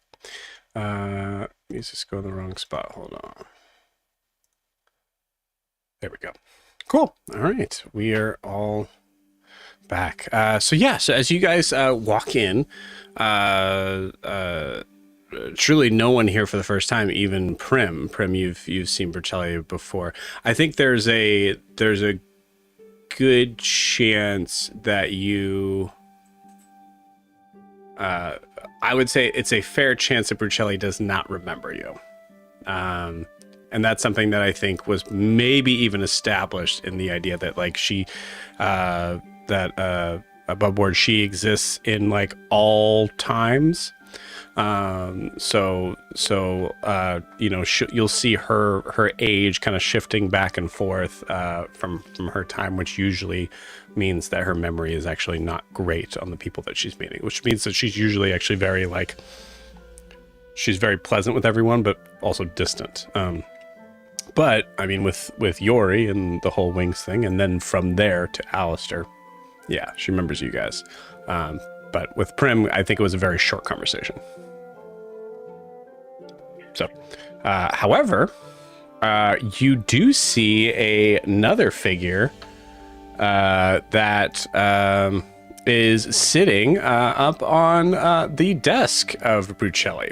A rather interesting looking, like kind of like short-necked, bird-like figure, possibly of goose descent. Just a little tiny top hat on their head. As you all walk in, you see the goose takes the top hat, takes it off, bows, puts it back on, and goes about whatever they were doing, probably reading a book or something. How? How does it do that? Yeah, It's for the wing? The wings, foot? yeah. Jerry! All right. Yep. It's Jerry the goose. Oh, I'm so excited. I feel like Sin sees a bird and starts to go into hunt mode, and then it does that, and he hops onto Gwen's shoulder. Just hisses. Yeah. Beautiful. Is he or they or it or is Jerry standing on the book of everybody's names? You don't know his name? I'm asking. Clinton is asking Joe. Is Jerry There's just standing on? an essential Jerryness. Sitting on a set of books, but not the book that like Bercelli just recently closed. But yeah, sitting on a set of books, and on the desk on top of that too. Prim Do I have another- talk about Jerry.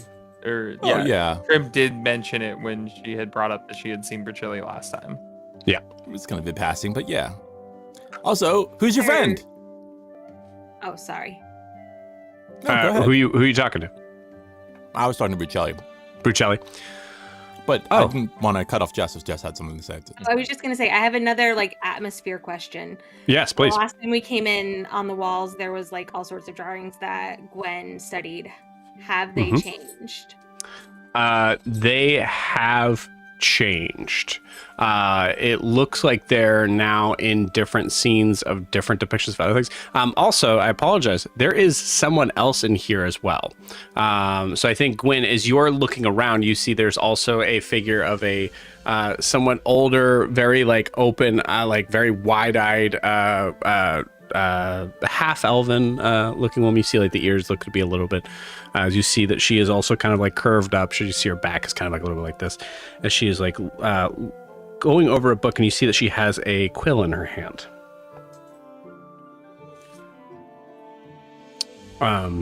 Actually, Gwen, roll me a history check. Pretty high history check, just FYI, but I rolled pretty good. My history's not as good as Alistair's, but it's still a 21. 21. There's something about this woman that is familiar to you. You're not exactly sure why. I think Gwen's gonna start heading over while Yori talks to Bercelli about the goose. You got it. So you're heading over to this woman? Yeah. Cool. You got it. Great. So yeah, Yori, you ask Bercelli, who's your friend? Oh, well, this is this is Gerald. Do you want to introduce yourself? Hello, greetings, everyone. My name is Gerald Goosen. I'm very pleased to be seeing so many fresh. I feel like we have met before. Points a wing over to Prim. You can talk. Yes, I can. Yes. Why? I never met a Yeah. goose. A goose that can talk. Are you not a goose? Well, you must not get out much. Hello, goose Prim. shaped. I don't. Hey, Jerry. First time in the Feywild, you know. Wait, no. We did meet a talking wombat. So You met a Back. talking wombat? why are you surprised? There must be two. I've just never 'cause seen a talking wombat before. She had a son, so there is at least two. What So about you a met talking one. cat? Have you met a talking cat before? Oh, Is that sure. a cat? Hundreds. And how do you know Prim? That's not. We've met before. I believe fairly recently. Mention that out Um, there. It's been a minute for me. Well. Good to see you again. Yeah. To everybody, I did introduce myself as Gerald Goose, and you can. My friends do call me Jerry, and I don't see any reason why we can't be friends. We're friends? Sure. Well, you know what? Why not, mon ami? And Io basically takes out his hand to shake his wing. Ah! Oh, sorry. A simple wave will suffice. As you wish. In the same way that... Go ahead. No, go ahead. The same way that Alistair just kind of handed the circlet off to Yori to put in the bag of holding, he takes his mask and takes it off and sort of just hands it over to Alistair and says, "Hey, put this in the bag of holding."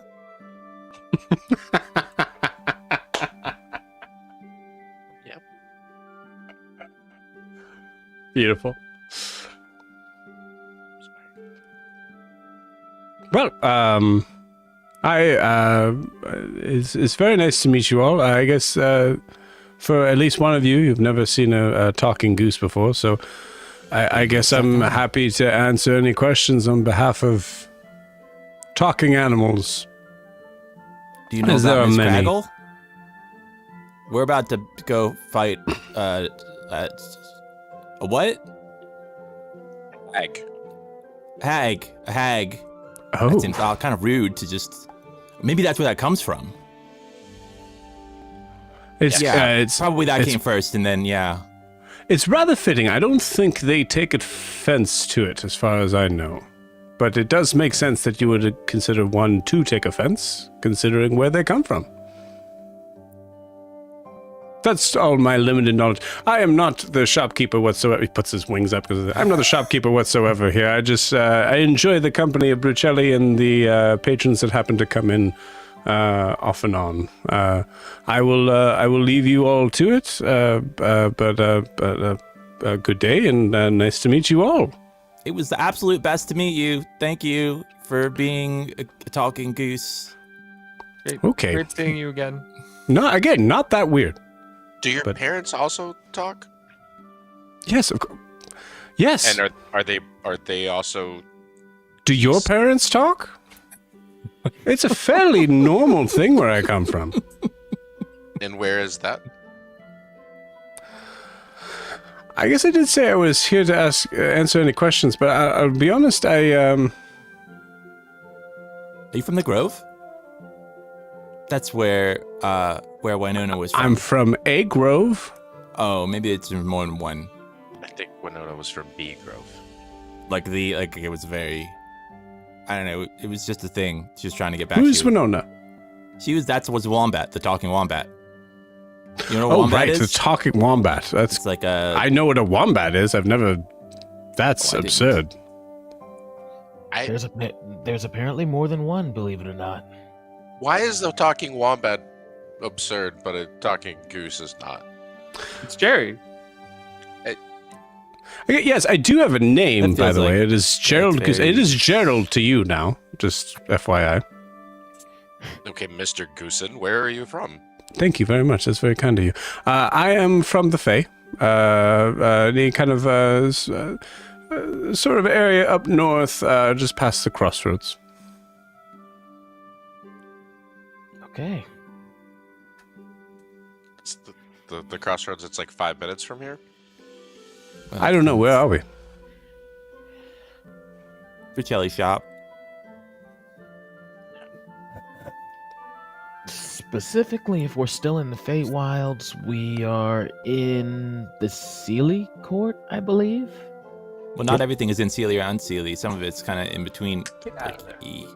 Sorry, think. that was a Really? DM. I think so. I don't think it's like a hard barrier between the two. I think there's some stuff that's Sealy. Well, I don't know. I'm starting to question a lot of the things I knew about the Feywild. Are you Just so saying everybody we're knows. close to home? Are you close to what was the city we were just in? Iabellon. I mean, is Sarah here? Yeah, Sarah is here. Yeah. Iabellon is the name of the. Yeah, we're close to Iabel. Bibbity bibbity. Yeah, that That's place. Sarah. Can you? I just Iabellon. didn't. It's a very It's like not. It flows. super easy. Oh. Well, I guess we are really close. You know what, Bricelli? I might get off here just for a little bit, and then I'll come back the next go around, maybe. Should say hello to the wife and kids at home. So, excuse me, all. Geese? Yes, we are all geese. Sometimes she's only half orc. Just saying. We are all geese. We all talk. My wife's name is Theodora, and my children's name is Thomas and Gregory. Ooh, you don't like Gregory, do you? I assume you probably. I don't like only Tom. somewhat forgot my second son's name. That's fair. It's Feywild. It's yeah. And if it makes you feel any better, material plane geese. I felt fine before you all came in. Just Prim, well. Yeah, handle your friends. I'm sorry. What did I do? I don't. Jerry, please have door there. Thank you. You see, Eloquent. Terry's just waddling over to the door. Thank you very much. Is that things looking up for you? I know there was, some trouble. I mean, a little bit better. Things are healed up a little bit more, and Great. should be on its way. Oh, that's good to hear. Well, hopefully next time we chat, will be even better. Good day to you all. It was lovely to meet some of you. Bye, All Jerry. right. Prim? Yep. The door? Yeah, gotcha. Thank you. Thank you very much. You see, with that, Gerald Goosen walks out. It was Walks so out of the shop and out of your lives the. for a time. It was my one ask. Do you know any other talking animals? No, but it sounds like you guys know a talking wombat. That's wild. Yeah, wait, so were you here when the ominous voice was screaming in the sky about a Wilbur wombat? You did hear that. Yeah. That's actually his mother that we traveled with. Oh. Wait, that was an actual wombat. I thought that was just like a title. Nope. No, I guess it's real wombat. I don't know why he's scared of little furry. I don't even know, Yeah. know that we knew that. Like, I mean, well, Okay. I just assumed. I mean, if his mom, Oh, is his you're right. mom, then There's a sort of we're right when we saw that I'm Like, gonna don't- say dope. I'm so sorry. yeah dope yeah it what was is- pretty dope. What was their name again? Winona. Winona. Lovely. Gwen, you walk up to the old woman. We've just killed Wilbur. Yeah, I think Gwen, she feels like the name is on the tip of her tongue. You see, she's kind of hunched over. She's holding. She's in a very precarious position where she's standing up, holding this large book and writing in it. Yeah, that looks familiar. I feel like Gwen has had that position herself more than once. What book is she reading and scribbling in? It looks to be more like a journal. I would say it. Roll me an investigation check. It's better than perception. Investigation is 14.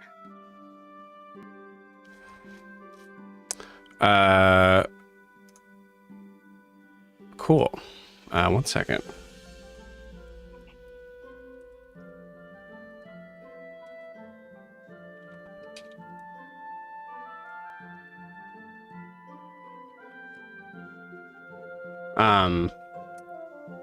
As you see her writing, you see her mouthing words. She doesn't seem to notice you as you come up. Looking at the like journal, the journal is very large. So it's like it kind of looks like she is writing in a book until you see that she's like writing in a line, which kind of gives you an idea that like there's probably no words there. She's making them.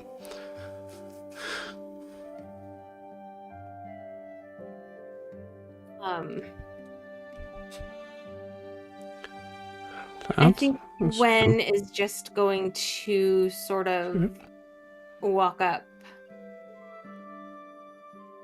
Hi. And just sort of... Oh. Hello. I'm so sorry. My goodness. Closes the book.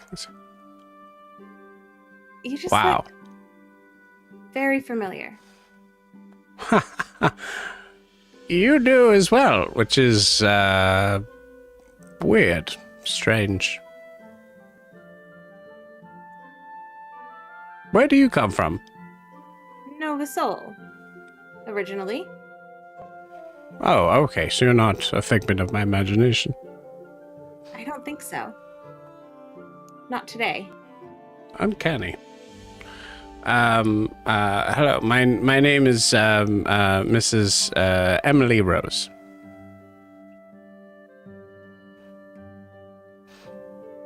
And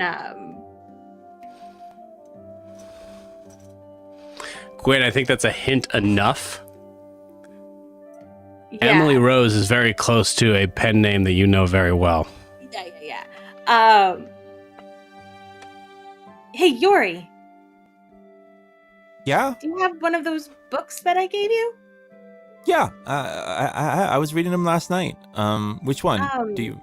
I think we might be able to get one signed by the author. Is it the? Well, it can't be the one was written by I think your uncle, and then no, the Stonegate one, the one where the kids they go to the garden world. No, it's the other one. Oh yeah, I think I just kind of got to that one, and then I kind of reread this. I was reading it, and it was, and I read that some women like their men a little pathetic. That was like one of the things that was in there. It was one of the lines. Okay, it was a little too old for you. You gave him. I read it when I was much younger than him. I think. Oh dear. What's a bumbershoot? Okay. Well, that was a very early. Okay. I liked it. I did like it. It's just like sometimes, yeah. And like on the back, is there like an author photo of her? There's not an author photo. I think you recognize her from a book tour. Yeah. Okay. Perfect. But like in passing, and that's why like a book jacket you would instantly recognize her maybe, but this was like you saw her once a long time ago. Yeah, I mean, Gwen has had this book since she was like 11. So. Yeah, beautiful. I love it.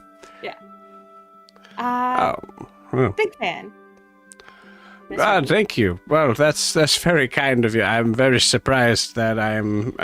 Where are we? We're It's at boot- Brucelli's? I know that, dear. I'm wondering where we It's the are Fey- and it's what right near the plane. crossroads in the Feywild, and Yeah. it's Well, what are I the don't know odds? Yeah. That. Big odds. Big Big odds. odds there. Well, that's I will say I'm a little. But how young were you when you started reading this book? Like Yesterday? if you were against the When book. I was yesterday 12? days old. Oh, You were her, born yeah. yesterday? Oh, yeah. You Oh, better- that's funny. That's a good one. I like this little whippersnapper here. That's cute. Very nice. I meant you, my dear. Yeah, I was about 12, I think, when my friend gave it to me. Oh, dear. Oh, well. He's already drawn something inside, but you could sign next to it. Yori, what is drawn in this book? There's like a it's I didn't draw it. Oh, okay. Yeah, was there's a already in description there, in the like- description. There's like some stick figures. Okay, I must have missed that. Oh, yeah. Okay, I was confused on who made that. Okay, great. That would have been great. Yeah, that's great. Right, yeah. But no, it was in there already. Beautiful. I love it. She goes, oh, well, look. Well, maybe a illustrator career down the line. Probably. You know, after some. And she just schooling. went Who's- briefly very sad. Who's O? Moves on again. Who's O? Well, that's what it's right. If you look, I know maybe it's just a circle, but it kind of looks like okay. it has a little dash and then a circle. Like sometimes, like you might say, like from O, and there's like a line there about running away. Inside joke. I have no idea what Oh. we're talking about. Can I perception check this? Oh, let you me get just- the food, I'll get the boat, run away at dawn. Oh, Yeah. gotcha. Okay. That's written in, I assume, Gwyn's handwriting. No. Okay. Well, the DM doesn't know. Is it Somebody in her past. somebody in her past? That's Got an it. inner secret. Okay. All right. Yeah. What I'm saying is the DM is now going to pull back and you no. handle. Email you. Can I perception check to see if I heard that part of the conversation, or is this close enough that Which part? about O? Yes. Yeah. Cool. I mean, That was all. 15. Yeah. You definitely hear it. Jess, can I just read that description because it's good, and Yeah. I want to. The stick You figure sure thing can. is just Prim's so it gonna says kind of start getting a little bit closer with hearing that. it says there's a short little comic of two figures. One is half orc, not nearly as muscled as the character on the cover, and has a speech bubble with the words, "Oh my darling, I can't live without you." The other is a short tiefling with glasses. Her speech bubble is just swoon, with her hand on her forehead in a very dramatic pose. It's definitely meant to be comical. Beneath the drawing is a short message. Looks like they found out about our secret. You get the food, I'll get the boat, and we'll run away at dawn. -O. It's cute. Well, I don't normally condone writing in my own books, but How do you write them then? I write in my own book. I don't condone others write. Well, okay. Who's oh dear. Oh. Here's a friend. From a long time ago. Mm-hmm. Said you started reading it when you were 12.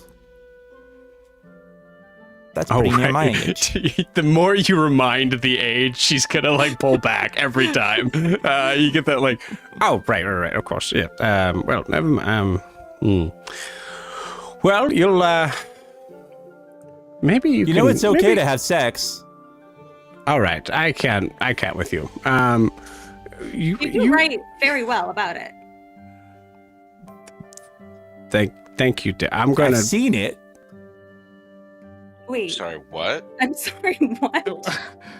just it's there's when you sleep in like the hearth keep, people do it, and it's not like I watched, but like just people. There's a lot of people in there, and they're very large, so it's everybody sleeps together, not like super together, but there's like one long building, and there's a lot of people that sleep, and that's where I stayed for a while once I got out of the walls.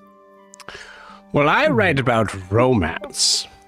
Yeah, I don't really get that, but it seemed good. Okay. Well, yeah, you will one day, maybe. Who knows? Not, and that's fine too. Maybe not. Yeah, that's okay. I will say I do. I somewhat understand why you would take a particular liking to this book. As I mentioned, it was uncanny in a way. So, yeah, that was always the joke. Pam, did you need something? Was this half or you were 12? Never mind.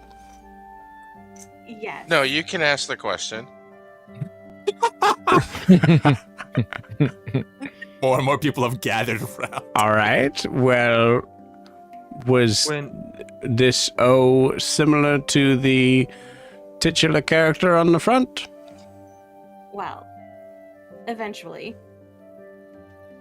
I don't think you're allowed to say titular. I'm allowed to say titular. You're not allowed to read this book. So I'm tempted to just grab it. I mean, he did say himself. She's super old and fast. She pulls it out of the way. Like, yeah. Fine. 2 other books. Just out of curiosity, when were you last home? Oh, well, I'm not from Nova Sol. I'm from a place a little bit further down south. A very nice little cottage home I have in a place called Maple Leaf. It's nice. It's a little bit more out of the way for everybody else. Why did I tell you where it was? You're not crazy, right? You're not looking at Gwen. You're not. No, you'll be fine. I think I've actually been there when I was very young. I don't think I'd go back. So I think we won't stalk you. I promise. Oh, well, then, if you wanted to stop by and say hi, that's totally fine. I like having a fan every now and again. You will actually, I could use your help if you don't mind. So I'm working on a new novel. Okay. And I was, so there's some secretive sort of things in this one that's very exciting and all that, but it also involves so it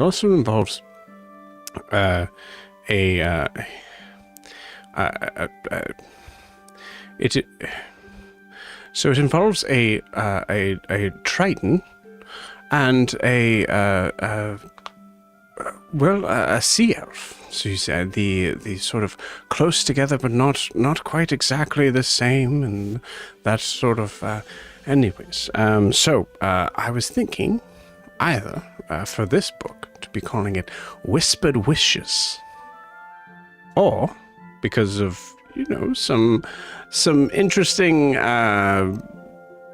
connotations with the title in both what ends up happening above board and below board, we'll say. I was also thinking of Tangled Temptations. I like both of them. Okay.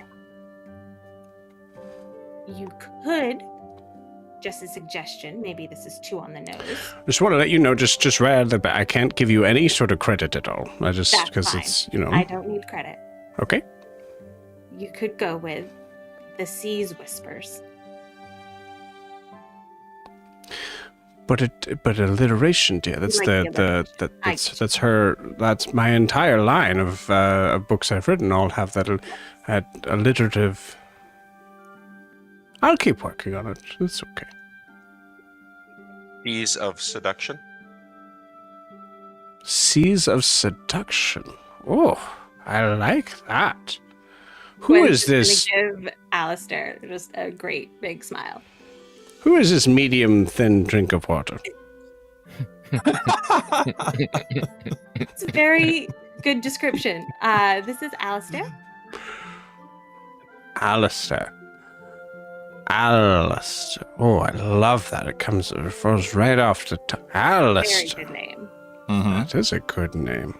I like his name Interesting. too. Starts to write something down. It just And came to I'm me. Gwen. This I'm is so sorry, dear. What is your name? I apologize. Gwen. Gwen Bedea. Gwen. Gwen Bedeath. But you go by Gwen. Yes. I like Easy. it. Yes. This Gwen. is Top. How come you don't say? Oh, okay. You didn't say Wayrith. Oh. I don't know. You just go with the first just, one. Just Gwen. Usually. Okay. I like Don't the last need one, worry. just so you know. It's okay. You don't need to worry too much about the last name until you're getting married. True, I changed my last name. Sure. Hi, Prim. This is Prim. Hi. This is Prim. Hello, Prim. It's very nice to meet you. I am, I guess, sure, pen names. I am Ember Rose. Lovely. Yeah, no, I used to be Prim Edgar and then changed it to Narcissa I married Adelia. Oh, that's lovely. I love. And where is Adelia now? Great question. Working We're gonna on find her. Working on it. Oh, Yeah. Okay. Above board, have you said the name of the person that she is with, or you think she's with, or any of that? Like, yeah. Have you, Prim? Have you mentioned like, oh, I think she's with like the, Yeah. I said it with Sarah like an hour ago, technically in game, like before we Okay. left, because think we before were- that, We if were you're around there. yeah, As this is the group going was on, there. Okay, When, sorry, I was gonna blurt out that she's with the owner. Is all I'm gonna say. Okay. all right. Because she asked where she is. So Joey would say, yeah, she's with the owner. We're gonna get her back though. Oh, well. Was it a Fae thing? Yeah. Yeah. Understood. The Fae. Sorry, Buccelli. I didn't. Yeah. At this point, I think Sarah actually goes up to Kara. I almost said Fae because it's figure your title down below. But goes up to Kara. Goes, who is this lady? I don't know. I just I thought about jumping in and stopping them, but they're all very happy to be giving their names to an old lady in the Feywild, so I'm just gonna let them go. Yeah, that's a big no-no to do in here. I don't. Yeah, I figured of all the people, Talk would be the one to stop them, but he's right on board, so... Alistair said something about trust, so I'm gonna trust him in this. He gave his name first. I'm not giving my name, though. This very moment. And I'm so sorry. You did lovely, lovely skin. I wish my skin went that porcelain. What's your name?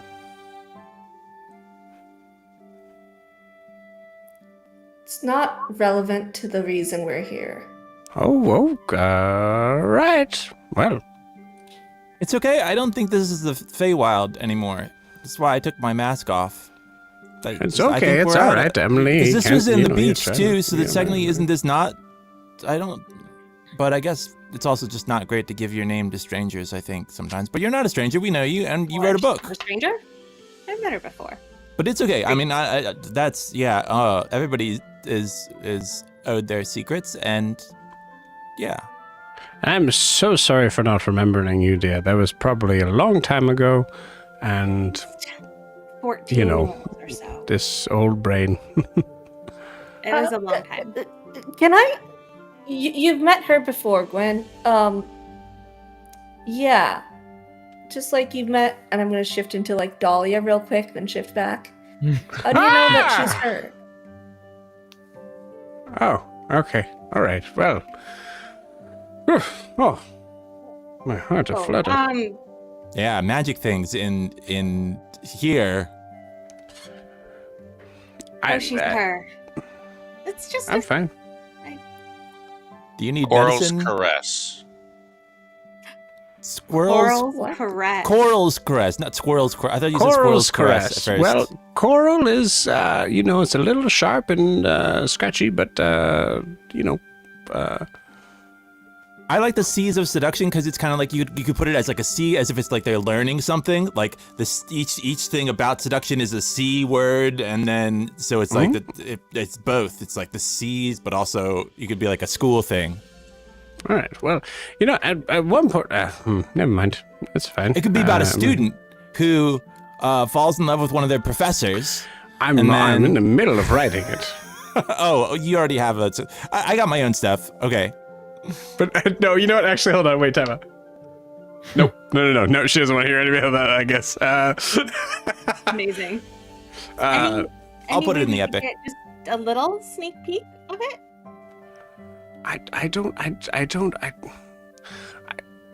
Just like the smallest bit. It might help. Well, it's you with the name.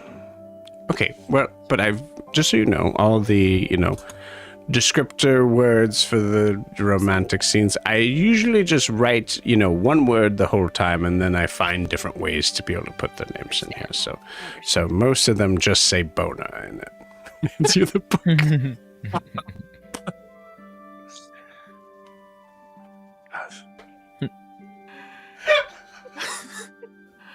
Amazing.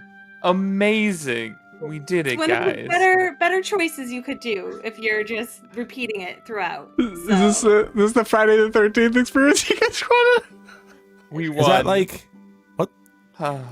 What's boner? I It's a love when a temptation. little old lady just says boner 100 Just says times. boner. Just- Little old lady saying boner Pretty is the nice. funniest thing ever. If you're not laughing, there's something wrong with you. And his boner, like. Well, it's not going to be written like that. I go in and I fill in the blanks later. I understand. Right. The guy from the Ghost Storm one kept saying pisser. Is that it? He said you're not supposed to say that though, but I did. And No, is that's Gwen, is that very a different thing? vulgar and strange. He was calling That's things fine. that, You're like older than the 7, you're C fine. is a real, P word. Oh, I think they meant something different. Yeah, it's just the ER and the yeah. I'm very uncomfortable with how comfortable you are in talking about sex and genitalia and. He's a giant. It's a so- culture thing. Yeah. Yeah. So all the stuff I saw was really big. Like, how big we talking? No. The other How side of about the, no. He gestures to himself. And with that, you just see Io's eyes just bulge like, what? And with that, we're going to take our 10-minute break. Yeah, right. And with that, All right. So yeah, does she give us a sneak peek? okay, all right, but yes, so she gives you the sneak peek. It is, hold on. Okay, I'm gonna tell you, I rolled a 3. Cool. So what you see is a very rough draft that is just kind of talking about the first scene of them boning. Like just going straight in, and it's like the descriptions are just rough. You could tell that like it's like basic outline, and she's just starting to kind of fill in the blanks, but there's no like specific like lines that are written that are So that are I probably, beautiful. being somebody who has read every single book multiple times, can't use this to determine whether or not she's actually who she's saying she is right now, because it's just Oh, interesting. No, you can't. cool.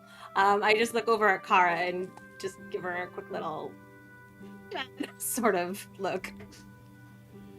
Beautiful. I'm just a girl. Just a girl. Just a girl. We're not in the Feywild right now. We're fine. We're at Brucelli's. Yeah. Technicalities. They don't have a book What? back? Yeah, yes, if you don't mind, that would. You give me the Thank book. you. Yep, I got it. Sorry. Thank you. Well, this has been lovely. Hopefully, I've made a couple of new fans. I'll work on him. Looking over in Kara's direction. I'll work on them all. What is going on now? She's a changeling. Hey, Yeah. stuff. Person. She's a changeling. Seems so. Interesting. I feel Don't even think about it Oh, with your weird shit. like You're right. we're So you say out loud? Yes. Beautiful. Great. Okay, well, maybe I should, Brucelli, I'm gonna head off, back home now, and Brucelli kind of goes, no, we're not, you have to say, well, I mean, you don't have to, but I highly recommend it. We're not in my police, Emily. Oh, okay. Well, I'll just sit in the corner and hold on to my book. And you see her just sit in the corner. So cute. We have that effect on a lot of people. Yeah. Gwen looks I wonder- very happy, but then she's looking over at Prim every so often, like with confusion. We might be too much. Yeah, I think that a lot. It, how do I put Did you this? say Edgar was your last name? Yeah, I was gonna see if you wanted to have a bit of a sidebar while the rest of them go get the stuff from Yeah. Brucelli. Oh, yeah, Richelli. I think maybe that's a good idea. Yeah, agreed. So we do that while the rest of them talk to Bocelli. Okay, you got it. Hey, Brucelli. Hi, Alice. Hi. Alistair, right? Yeah. I was just kind of enjoying the fact that we're not in the Feywild for a little bit.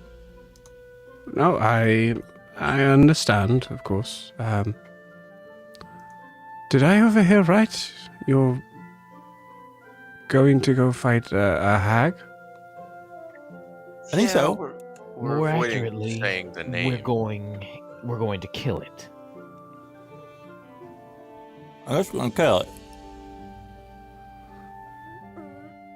You understand how difficult it is to kill a hag, right?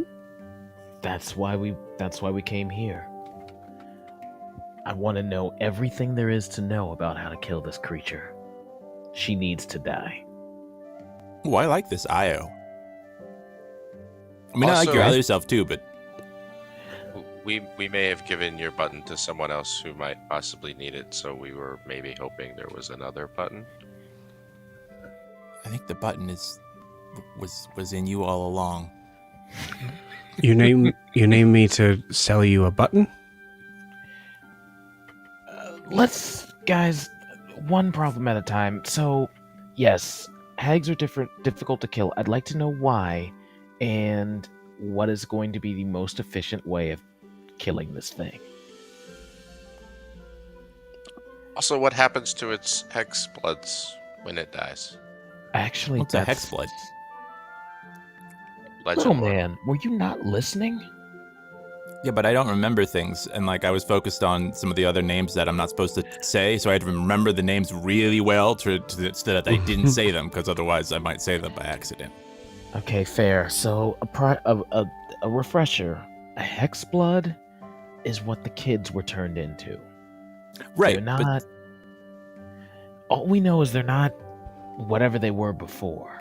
okay, so it's just some sort of, like, so when someone asks what's a hex blood and you don't know, then you say, weren't you listening to the explanation that neither of us know? You're right. You're right. I'm sorry. Oh, I thought maybe Very- you'd know more, because didn't you have a friend who was not a hex? Well, it's like you're, Funny thing, at least if we're going off of what it's like with her, almost looks like a tiefling, but are her antlers are different. They kind of rap a little bit more. But I don't know if that's just a her thing or if it's kind of like all Hexbloods kind of have the same thing. Like her skin was different. She had like tattoos that would move around and whatnot. But that's about all I know. No tail.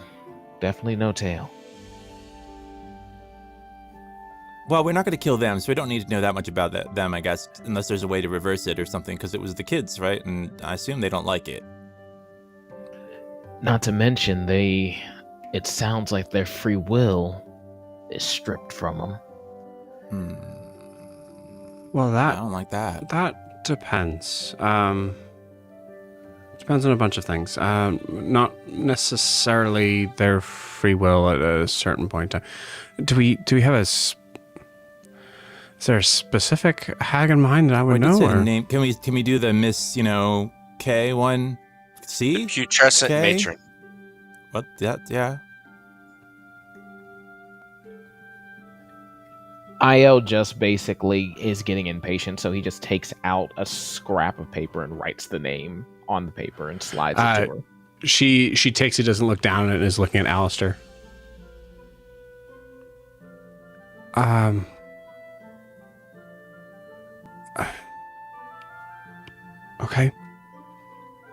Okay. Your book of names that you had the last time we were here. Would it be able to tell us anything about who they are and where they came from?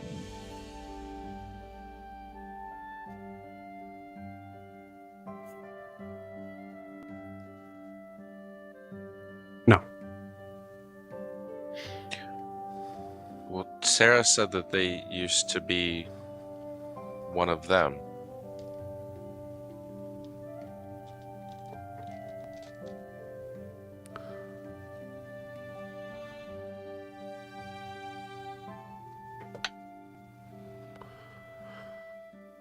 To kill a hag, one of the easier ways to do it is that they will become vulnerable to magical attacks that are done with exact opposite damage. So there's opposite. Frost and fire, necrotic and radiant, things like that. Those types of things would be good to look into. How the hell are we supposed to know what her opposite is? What's the opposite of punching? Stabbing? I don't. Pulling? Can I roll an insight check, by the way, to see if Yori notices that she seemed bummed? Insight check. It's a 14. Well, to see if to notice what her reaction to the name was, because she seemed like she had a reaction to it. So. Yeah, she looks bummed. Is this conversation making you sad? I don't want to make. I mean, you were really friendly to us, so if it's making you sad, I don't want to. It's very dangerous to be going after a hag, and I just don't. I want you all to be safe. But yes, that would be something. I have a frost fire branch around here somewhere that could be helpful. My gloves have like two different things on them. Are these opposites? These are the Rune King ones. Is the Rune King going to be harder to fight than the hag? You're fighting the Rune King too?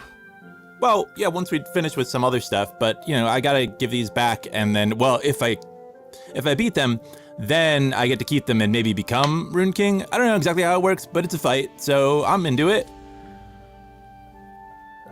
Okay. Well, one enemy at a. That's fair. We do get that thing. One creature at a time. And you see her go in the back, and she seems to like disappear for a little bit. Also, the back, I think, if I recall correctly, is actually just like she walks into an area and all of a sudden just becomes invisible.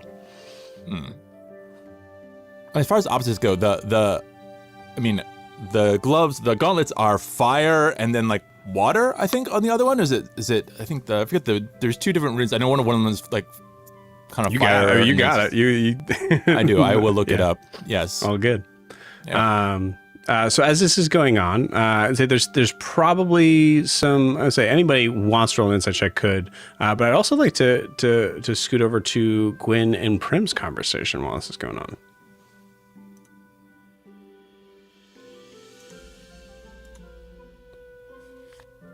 No. I only heard the beginning of that. Yeah, there wasn't a beginning. She was just like looking at Prim. Yeah. No, can't. Are you the Gwyn that Owen wrote me about? No. Probably? Owen's my younger brother.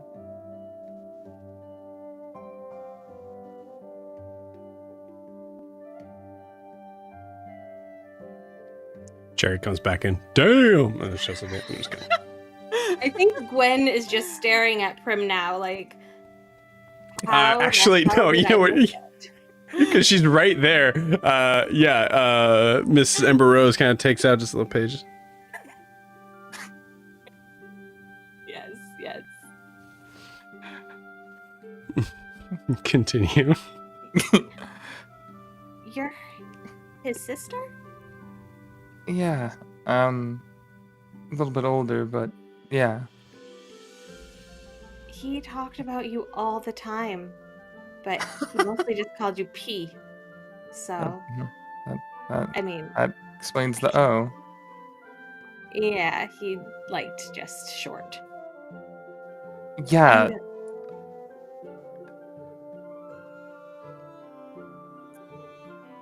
And this is crazy. Quite. I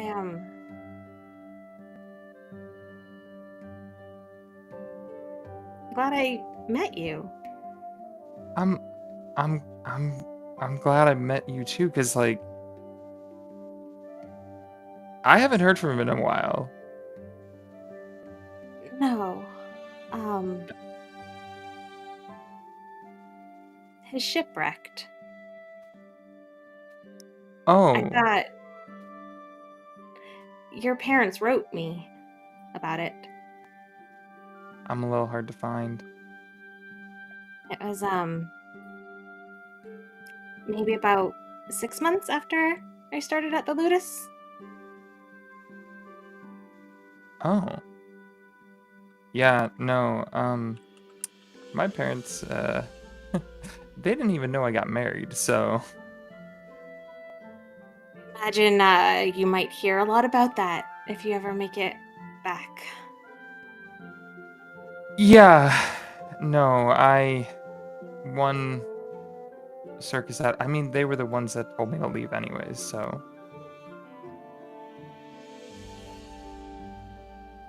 I mean, after everything that had happened, they had said maybe go out and find your own adventure for a bit and come back. So that's what I They did. told Owen the same thing.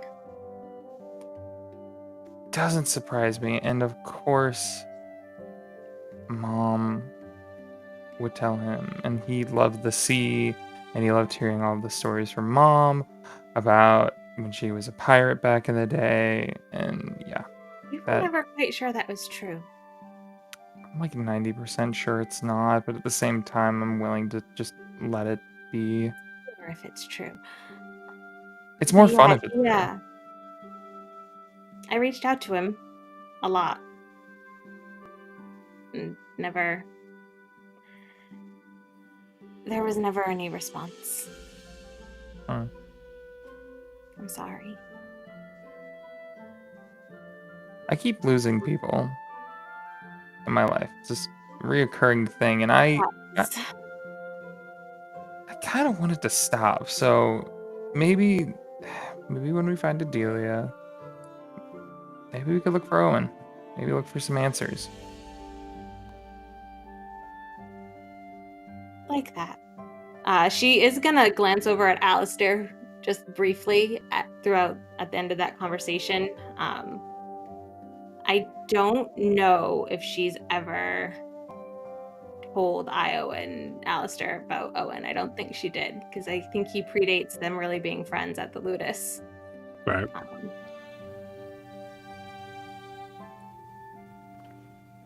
I don't talk about him much, but We don't talk about a lot much, I've noticed. there's a lot going on. Yeah, but That's you're a important. person. You're a person too. You're important.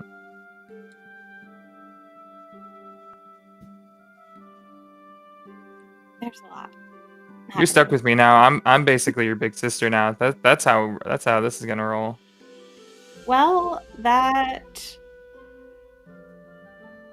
really nice, actually. Yeah. Owen had a Sorry. lot of great stories about you. And That's how pushy you could be. yeah, that tracks. Yeah. Well, he saw me at my worst and helped me through it a lot too. So A tendency to do that.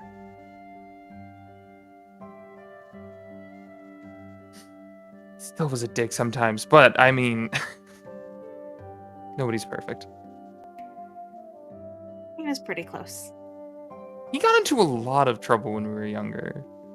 We got into a lot of trouble when we were older. You did, and he told me about it. There were some wild ones.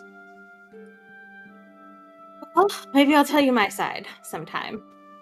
I would like that, because also like I got like they were just little letters, and it was like it started out really cutesy because it's like, oh haha, my like 13-year-old brother is sending me like, oh my god, I think I love her, like all these like, oh she's the one, she's so perfect, like all this Monster little, perception check. and then Gwen looks a little taken aback at that. 16. You heard this. It's a small shop. small shop. Small shop. He was my best friend. My only friend for a very long time, really. He definitely looked at you with more than just friendship. She just sort of Hey guys, I think down a little Rochelle. bit. Hi, Sorry. Alistair. Yeah, sorry. Hey, did you get the translator that we were looking for? Brucelli just went in the back to grab something. Yeah? Sorry, I didn't mean to interrupt, but I'm sorry. Hey, All right. hey, it's okay. Just, Yeah, no. You Just, good? yep, just thought you guys would want to know about Ooh, Jelly. thanks. You're right. We should hear what she has to say going into this. At the point you started saying that the story wasn't real, I think Yoi just started putting his fingers in his ears and just humming. Just refuses to listen to it. Prim definitely I think gives Gwen is just gonna a one arm kind of. Prim's gonna give a one arm kind of hug on the side. Gwen's gonna like do that awkward pat of the arm, and You know how we are. He was like it Yeah. too. I know. Sorry, All who? right. Somebody I knew a long time ago. Oh. Prim's his brother or sister. Oh. How coincidental. Brother. My younger brother That's- knew her. I'll tell you about him. Yeah, no, I didn't know if you guys knew Brucelli had gone in the back, and I heard. Yeah, I just Yes. was. Yes. We'll talk gonna more. handle him. Gwen's gonna go with Alistair back to Brucelli, and I think she's aware enough of relationship things to know that maybe he's feeling a little insecure or confused. She's just gonna like link one pinky finger with his. Beautiful. Okay, I have it. One Frostfire branch. So yeah, if one of you, probably Yori, you're good with hitting, striking. Yeah, it's a hitting thing. Mm-hmm. Yeah, you could. Yeah, that'll work. It'll also. There's a possibility that with hags, it'll make them unable to cast spells for a full minute. So. That's big. Is it an actual branch? Mm-hmm. Yeah. So what she pulls out is what looks to be like a what's the name of the tree? Like the white bark tree. Birch. Birch tree. Birch, Thank you. Yeah. Yeah, it looks like that. But as you go to hold on to it, you feel a. I hate to break the immersion here, but there's a weird kind of icy hot sort of feeling. Yeah. Shaquille O'Neal comes in and does a little shimmy and then looks out. And... Yeah. The weapon for millennials. Icy hot. It feels weird. Oh, Is I it thought you were supposed saying to it feel was weird? Shaquille O'Neal. Yeah, it's supposed to feel. It'll feel worse for them. And, just. I mean, normally I hit people with a hammer or my fists. I haven't hit anybody with a branch yet. Is there a technique? No. I mean, Okay. What if I don't I know. attached it to a spear? You could do that. All right, I'll workshop it. Thank you, Brucelli. I do have another question. So where's Nolani? He left. He found love and decided to spend the rest of his days in Dare's Wharf, at least I for the think time maybe being. he's on his own quest. He's gonna stay in Dare's Wharf.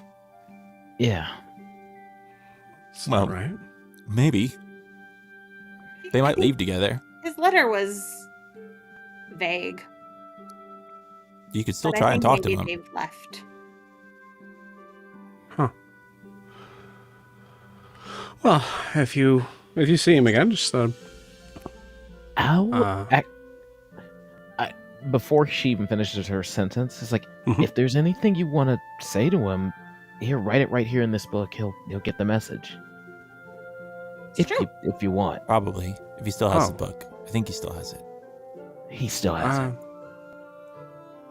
But you should Okay, know we yeah. will all see it too. That's fine.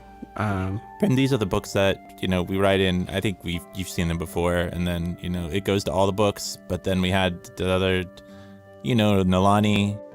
It's it's the guy you replaced. And then, okay, you got your own business going on. I'm going to step over here. Do you like being thrown? I got other. All right. Who are you talking to? Don't worry about it. Hey, Joe. I was like Joe was asking who are you talking I was to? talking to Prim, but I think maybe I said something wrong. I wasn't paying attention. I don't think. Yeah, I I thought think you we were missed who you were intentionally talking ignoring me to. No, I talked to you because I was bringing up you can throw Nolani me. and it was awkward. Yeah, My favorite moment. yeah. Just Okay, but I did say that whole conversation happens in game. I think that's that moment of oh, Yeah. I thought that was yeah. It's I thought you were. I did ask if you would like being thrown though. Well, was it? Would yeah, we could work shop. If I threw you, could you hit somebody with a stick? Yeah, probably. Okay. I could. Thanks. Yeah. I mean, I also could. I wonder if I held it in the spirit arm if it would do anything weird. We can test later. Hey, Joe. What was I doing? I totally forgot. I'm so lost. Mark that Writing down in my the book book. for Nilani. Nilani. Yeah. Nilani. Okay, cool. Yeah, so she honestly, like, I think, like, she's a little taken aback by, like, given the idea, like, oh, you can talk to him now. So, like, she truly just only writes, like, hi, Nilani, this is Brucelli. I hope you're doing well. Like, it's just very, very vague. Hey, Joe, above table question. Yes. Alistair knows magic and researches magic and all of that, and I know that Io is like a sorcerer and Gwen is like a wizard. Like, they get their powers differently and the whole warlock thing. And I know a little bit about hags we've already established. Is Brucelli basically the equivalent of like a witch slash? I'm gonna be nice. I won't call her a hag, but I mean, It's hard to say whether she's a hag. okay. There's a lot of, like, witch vibes. Yeah. Yeah. Okay. Do you know her? Are you like? Were you once part of like a coven together? Roll me a persuasion check.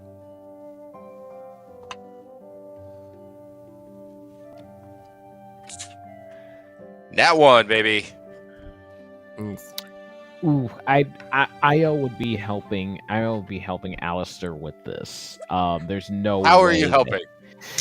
All right, I'm gonna try I'll and see. allow it because you guys don't help enough, Sure, in my you could have opinion. helped, in the sense of, like, yeah. He did We'll say ask the if she next was next time Nat 1 is stated, I don't think there's any helping. But yeah, Io, how do you help? So as Alistair's asking this question, Io is looking with pleading eyes. As you can, Brucelli can. I feel like it might be a little bit reaching, but I feel like she can kind of read us as people, and she knows us a little bit. She probably hasn't seen Io be this desperate and, for lack of a better word, pushy with her about something. Oh, I don't think that's where the Nat 1's going to be going. Just keep in mind, the question is, were you a part of her coven? How would you feel being asked that?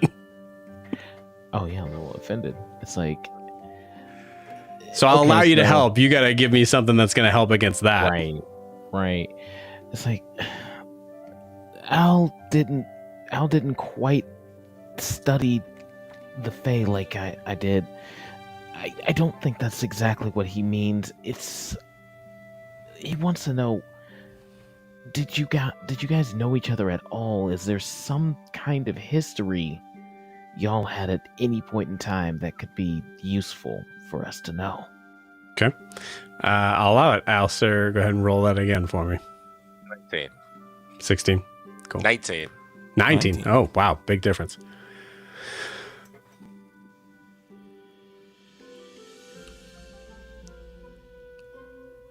We were...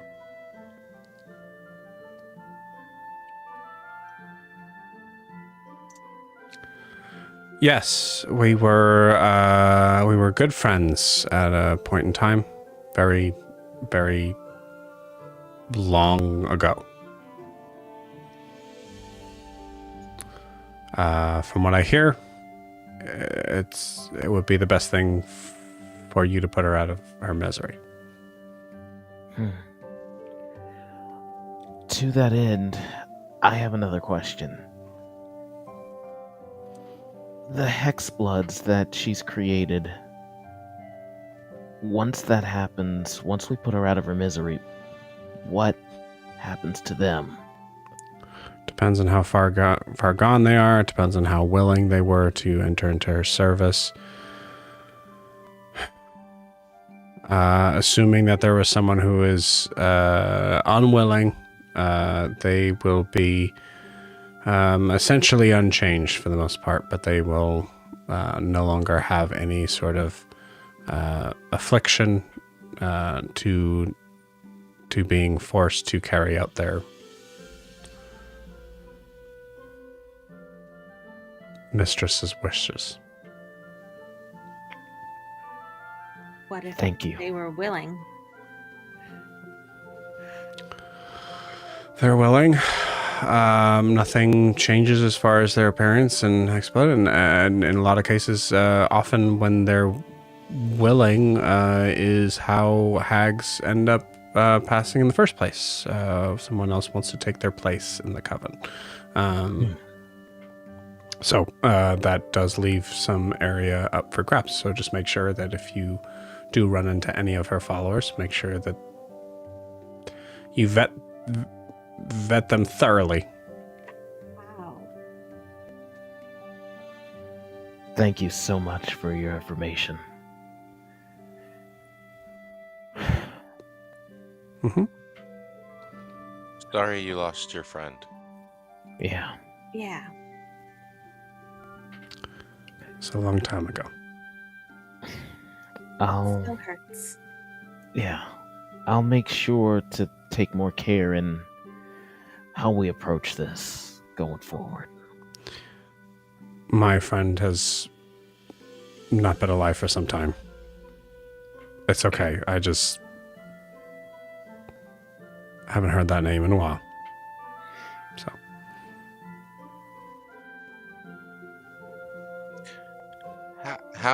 How do they transfer their powers and abilities to other people, and can they take them back?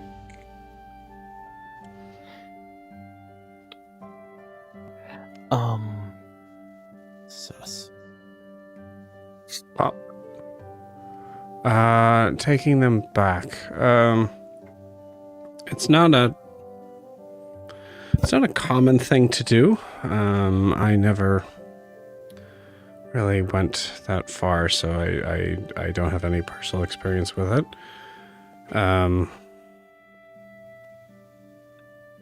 I imagine that anything given can be taken away. As far as hag magic goes, the trouble is usually convincing the creature to take it back.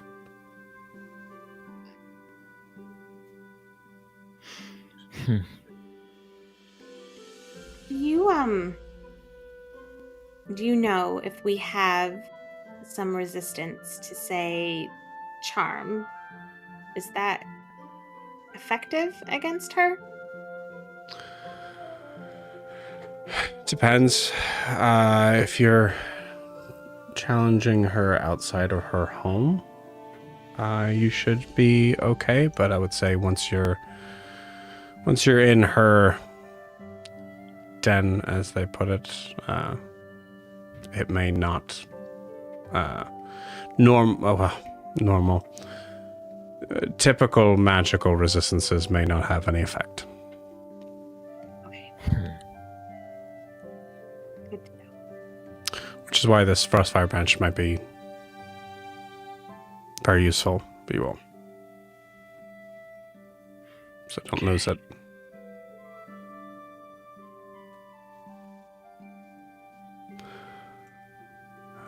Where are you trying to find her? Her home.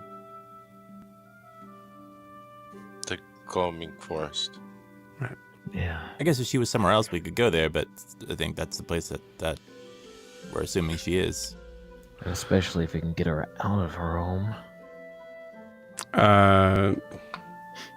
Yeah. Sarah speaks up for the first time, and this thing is, she also, actually, no, you guys don't know this. Never mind. Well, kind of. She may know we're coming. Oh, yeah. Yeah. Yeah. I did We do probably legend like summoned her lore or and something. That's what she sounds something like. to her attention.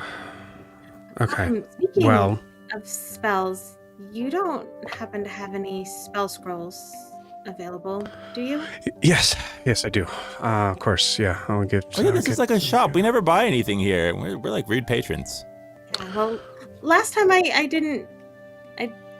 I do magic differently now, so. We're still with like a bunch of gold, don't we? Oh, You don't? well, do you take that's- gold?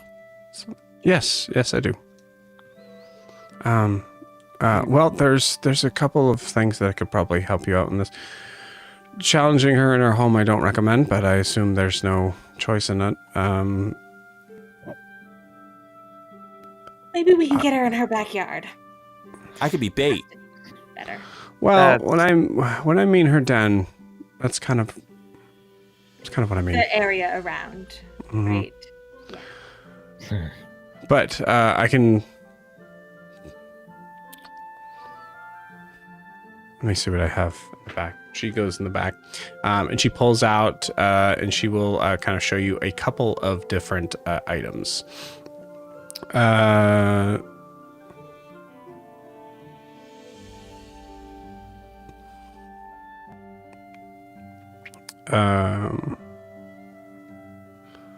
So first off, one of the potions is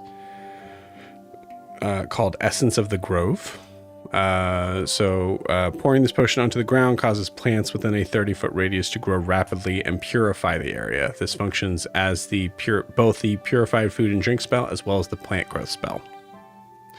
So cleansing any toxins and restoring vitality to the soil. There is the Sap of the Ancients. When consumed, you gain advantage on all nature and survival skill checks for 24 hours. In addition, you can communicate with plants as if under the Speak of Plants spell for the duration. And then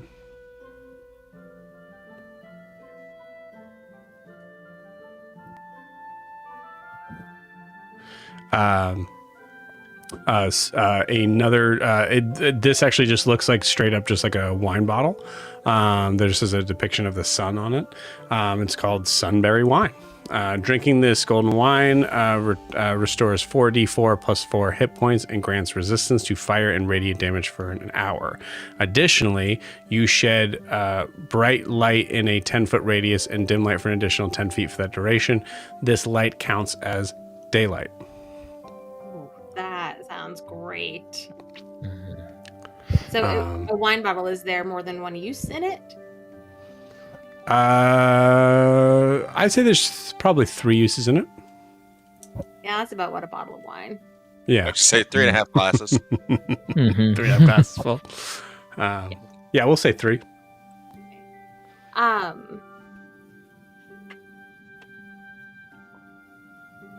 think we should get them all, you guys. Above table. Yep. Agreed with. Yeah. Cool. So the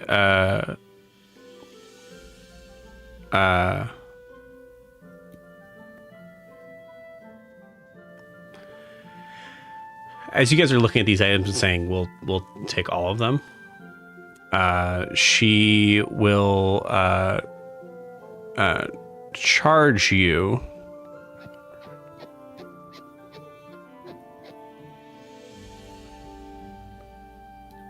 uh 1,500 gold pieces, including the Frostfire branch.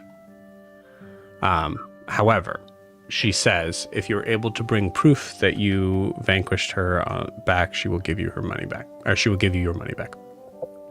Oh,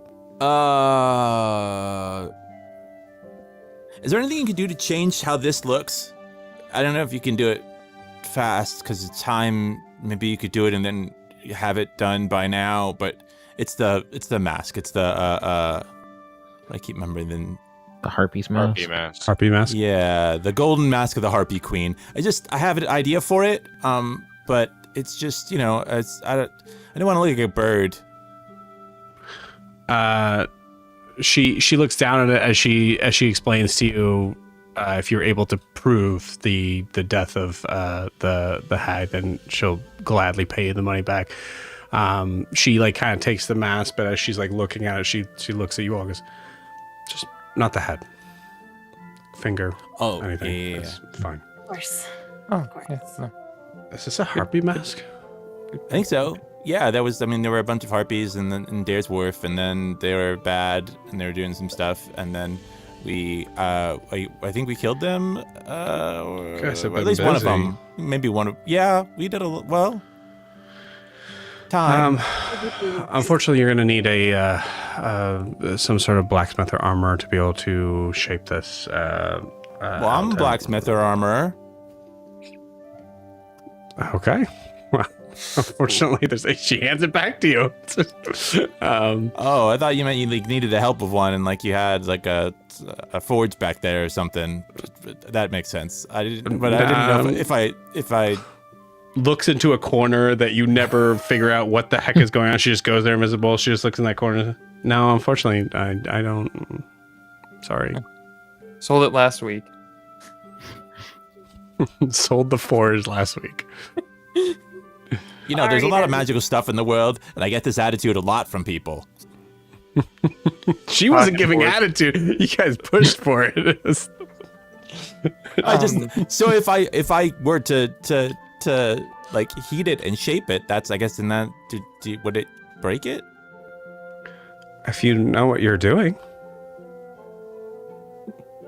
But I don't. You're asking.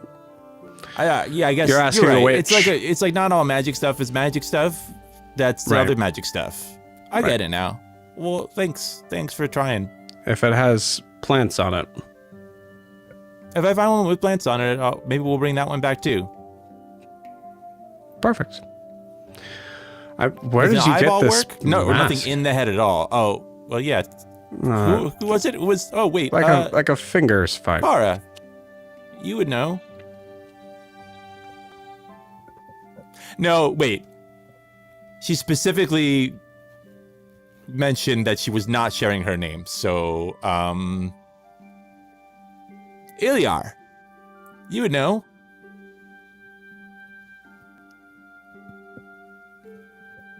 Kiki, you there? Melody. Perfect. Yeah, someone named Melody. I'm gonna roll for that. Chili knows a lot, but that's a nat 1. All right. I'm sorry. I guess I don't know a lot of harpies. I don't know why I asked. I apologize. Oh, that's fine.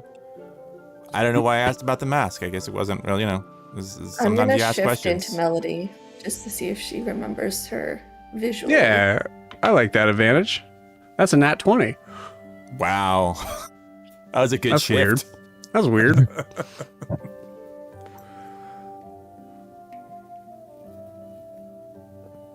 Oh, give me a second on that one. You probably went by a different name. Yeah.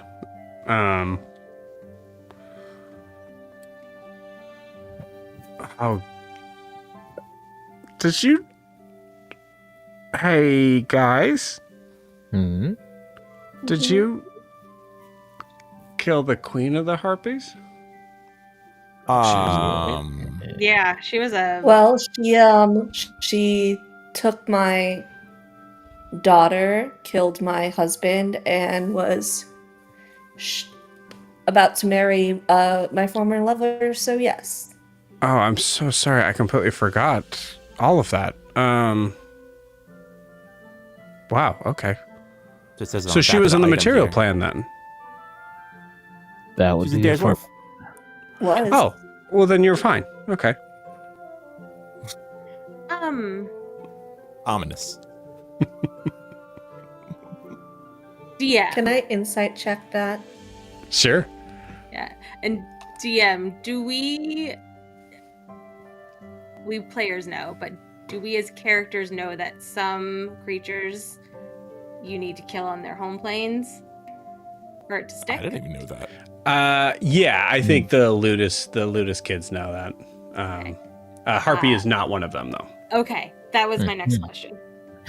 Interestingly enough, 28. Hag is one of them. Yes, yes. Mhm. So, That's cool. I really didn't know that. 28. Yeah, she definitely knows something about it, but I think she's so happy. She's so like the worry's completely gone that she doesn't even think to like go into it. Also, Brucelli's really not a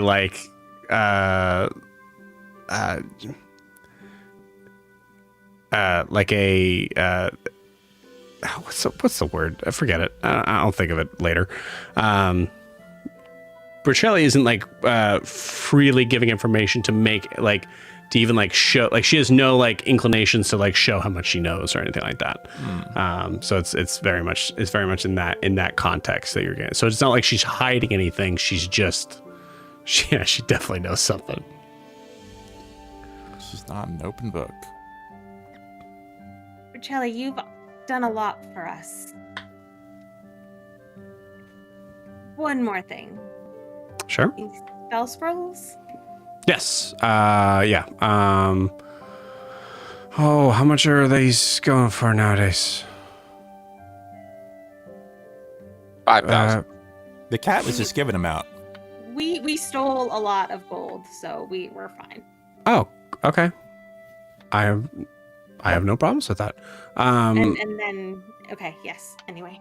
As long as they're from the bad people. They're from a bank, so it was, yeah. Yeah. Oh, yeah. Yep. Thanks for that. 100%. Gosh. Guys stole. It's a I long mean, story. technically, we Red. robbed the robbers in who were jail. robbing the bank, Killing ours. so it was Yeah, I know. twice bad. So We that robbed double from we, karma for us. we gave robbed a some of it bank back. while you were in jail. Yeah. Not to the bank, but to the people who need. Dope. Dope. Yeah, she goes, okay, I 50 gold for 10 pages. Oh no, I meant. Do you have any already prepared spell scrolls that I Oh. can then copy into my wizard? Apologies. That's okay. I was unclear. And above table specifically, I'm looking to see if she has one for Magic Circle. Okay, roll me a d20. The DC is 16. Got Is this you. luck? I'm gonna do it on D&D Beyond because This is just Google's luck. green. Yeah, Oogle's green, you have green. advantage. Bardic. Oogle is green. all right. The first one was a 13 And and a 17. all right, that'll. Thank you, Oogle. Yeah, That's incredible. That is really Because I rolled a 4 on the ability on Oh, no. whether or not she has that. So Well, I only have a magic circle spell scroll left. You know what? I don't like how many coincidences that are happening today, but we're just going to roll with it. Well, we are, It's and I very apologize unusual. for everybody who is saying that we're not. We are in the Feywild. Wherever my shop is both not and Yeah. not there and there. So some feel safe magic's here. gonna seep through. yeah. Good. Breath, she I'm just glad. mutters, I'm gonna blame you, and she just is meaning Google, but under her breath, hoping he doesn't hear her turn red. Oh, okay. I'm When he gonna roll talks? that. I'm gonna roll that nat 20. It's 7. Oh, no. Doesn't hear shit. Cool. Yeah. Kara, did you want to check in on that with her? No, I did want to ask her something else though. Okay. Once You got it. everyone was done. Go for it.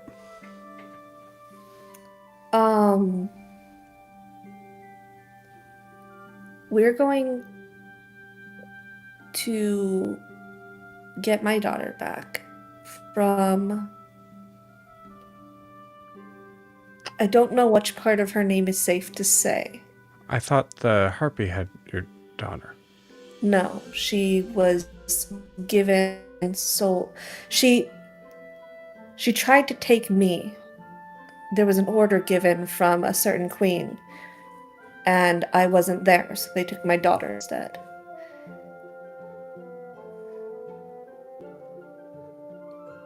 Oh.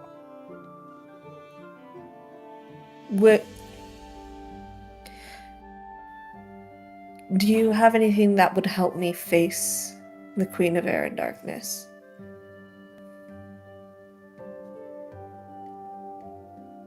She has my daughter.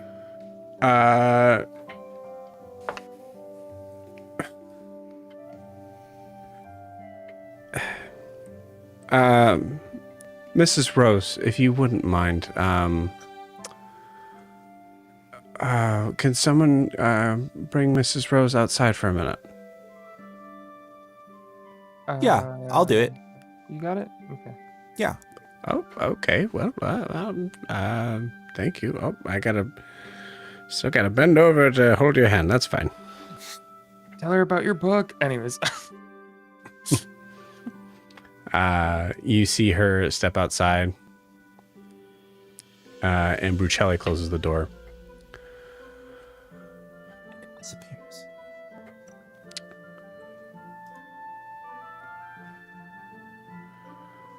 Okay. I am very impressed and happy that you all have made the progress that you have. But you can't do that.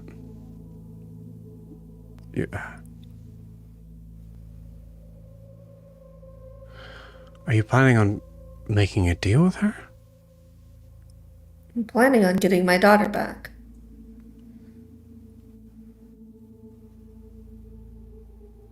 I understand your position, but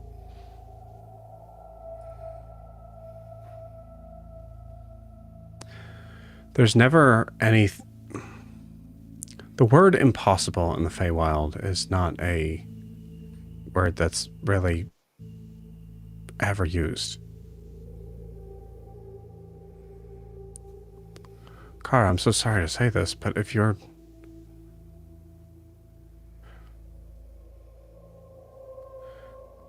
she has your daughter and doesn't want to give her back,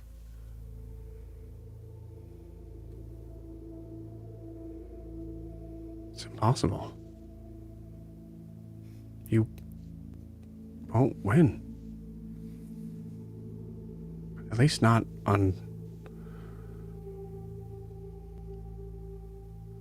here.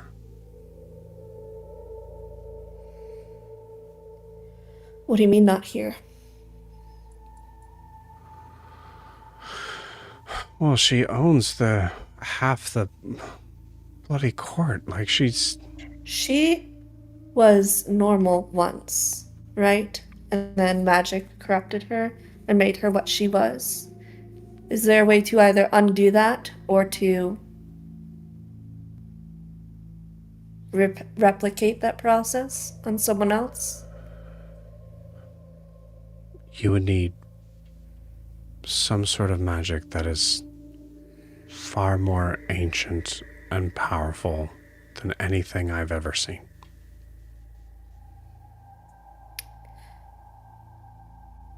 I'm not turning back. And if everyone else wants to heed your warning, they're welcome to, but I'm not going to. I'm going to go with or without. I'm going to go no matter what. Because I can't just, go back to the material plane and just know that my daughter's out there. That's not what's going to happen. What am I supposed to do other than face her? I don't know what it's like. I don't have children. I can't even imagine. But Kara, and for everyone else here, I'm sorry if this makes me seem anything but a friend, and that's what I am.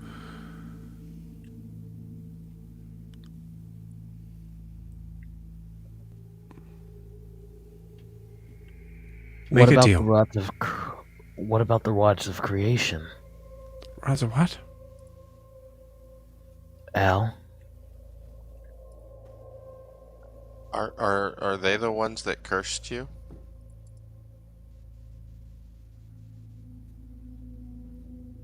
That's irrelevant.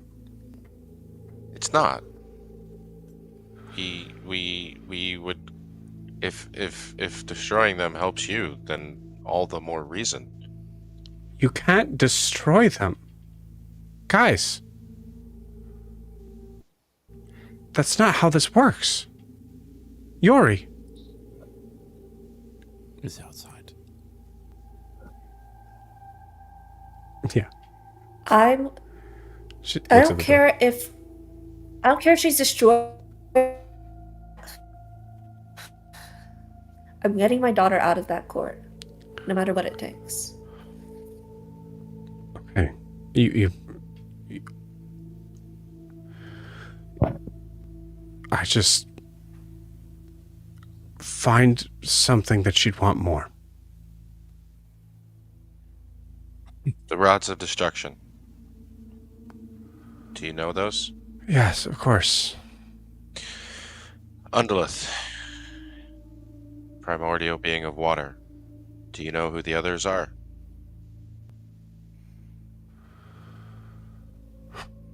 I know two of the others. Ogremock, Prince of the Earth, and Ignivirus.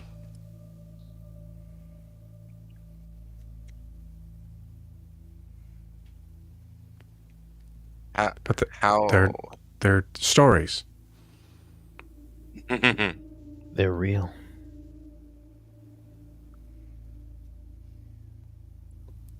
Okay.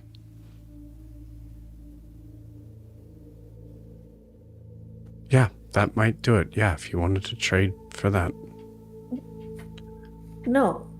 No. Hmm. No. No, I just, if you knew more about them, we certainly won't be trading or handing over the rods of destruction to. Are you serious? Do you know where they are?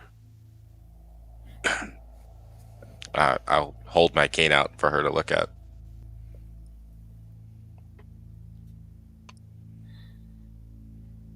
She can't help herself. She looks at it. Looks at you.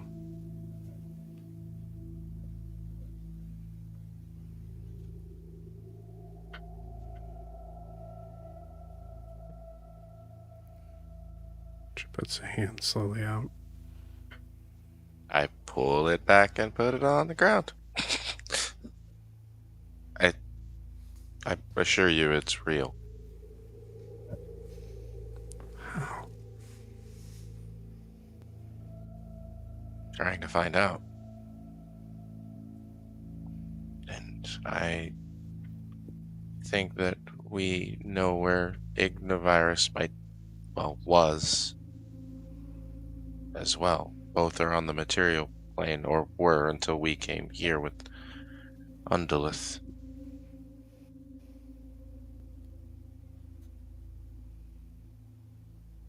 Alistair, you know the stories. I hope you understand that you can't. I don't know how you're wielding one of them. That you can't let them. You can't It's a partnership. Can't let them be more than one. If we don't collect them, someone else will. It's becoming common knowledge of their existence, and there are several factions that would absolutely use them for reasons that I think no one in this room would agree with. Alistair, if 3 of the rods are present, you know what happens.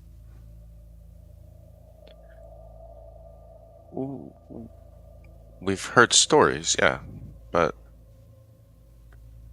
Prim, above board, I think Prim does not know what happens. Correct me if I'm wrong. Eyes kind of glaze over for a second. Just, I have no idea what's going on.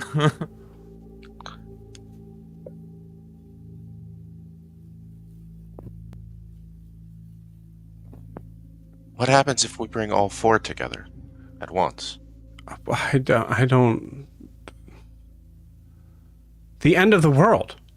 The end of all our worlds. It'll end your material plane, and then it will come after ours. Is it a being? Later, yeah. No, it's the elements of creation. They're real, and sentient and at war with each other. Gotcha. So, Alistair, I have friends. I can find a way to make sure that that rod never sees the light of day by any human or...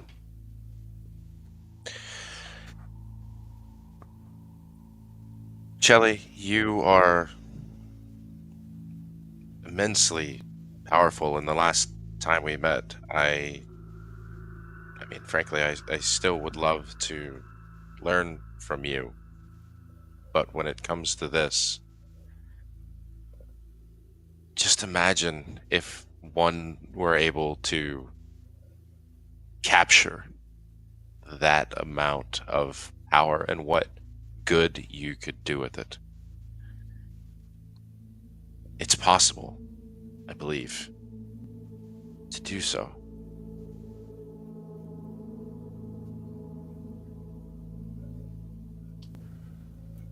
And you're all just going along with this. No, could help I'm us get only the here to girl. get my daughter back. I just It got could- here. I'm outside. Thanks, guys. I trust Alistair. If he has a plan, he's smart enough to figure it out. I have the concepts of a plan, Prim. Topical. Got me there. Oh God. I guess Alistair, it was weeks ago.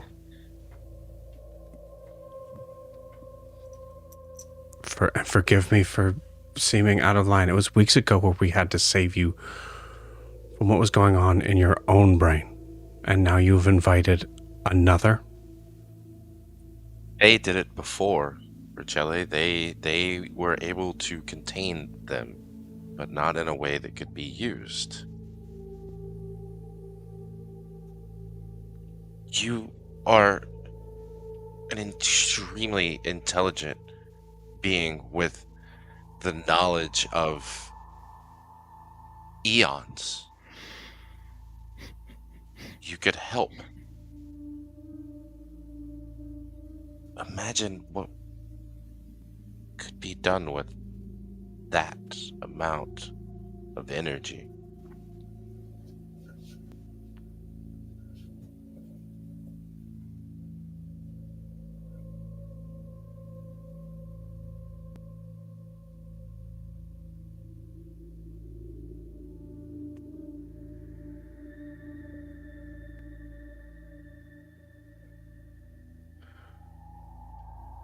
Wish you luck on your journeys, friends. I do.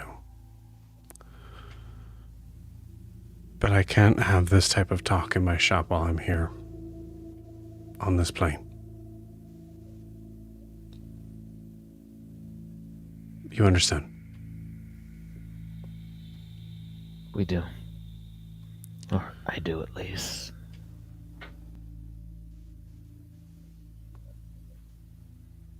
Apologies.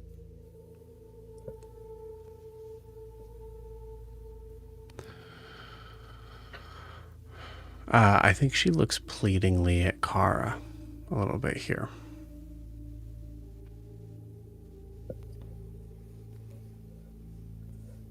I'm so sorry. I think Kara returns that expression. She doesn't know what else she can do. What else is she supposed to do? Right. That's kind of the look she gives her.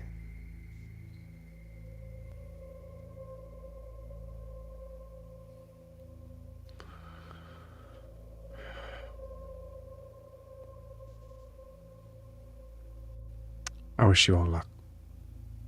Truly, I do.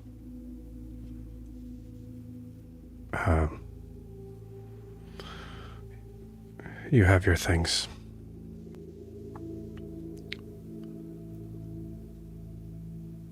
It's been a day for me. And that's not a common thing.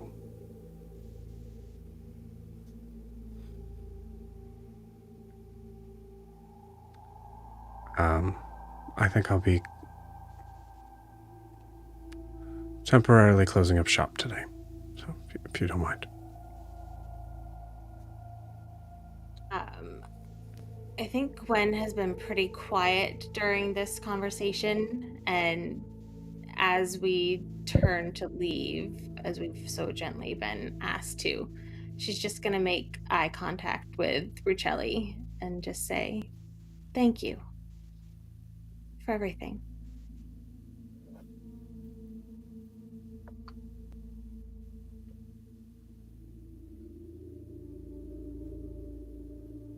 Of course. We should go.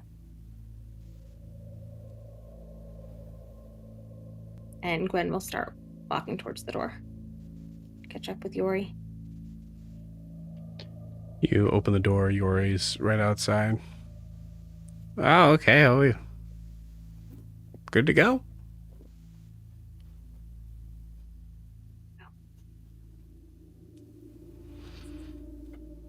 She walks in.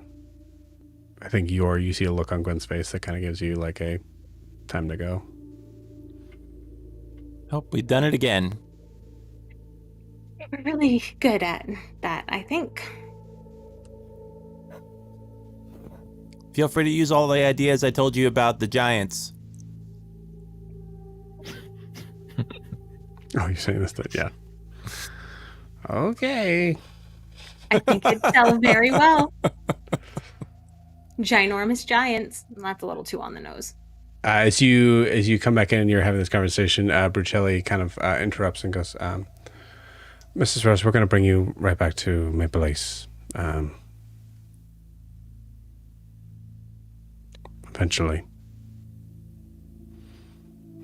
Shelly, it was a pleasure, and I appreciate everything.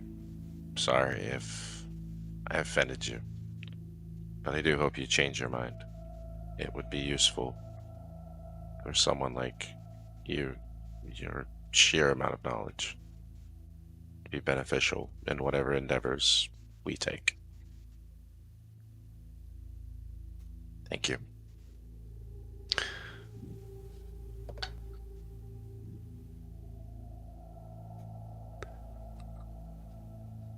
Brucelli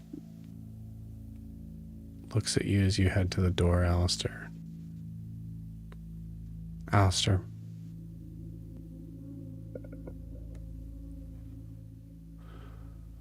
I mean this with all the love in my heart.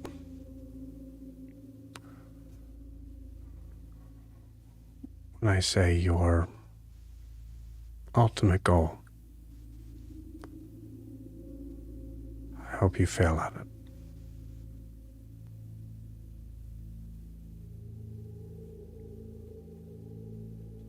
I hope someone else doesn't succeed before I do.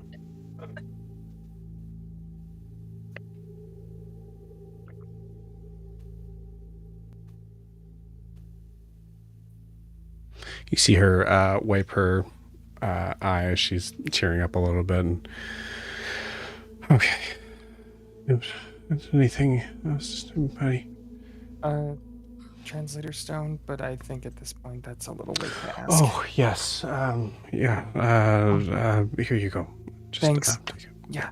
Oh, thank you so much. Baby Jelly.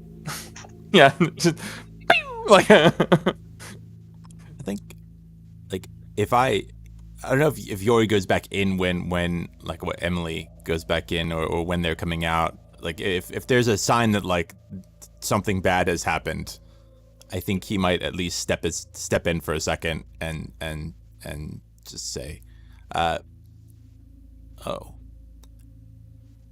but whatever happened, I'll keep him safe. Here you go. And I leave a sandwich on the ground and then leave.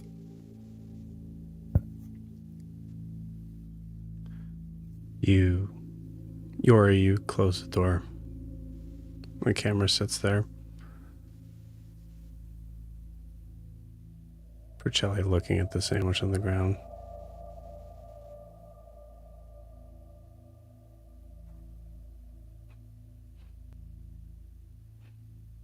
I hope you do, Yori. She She walks over, picks it up, takes a bite.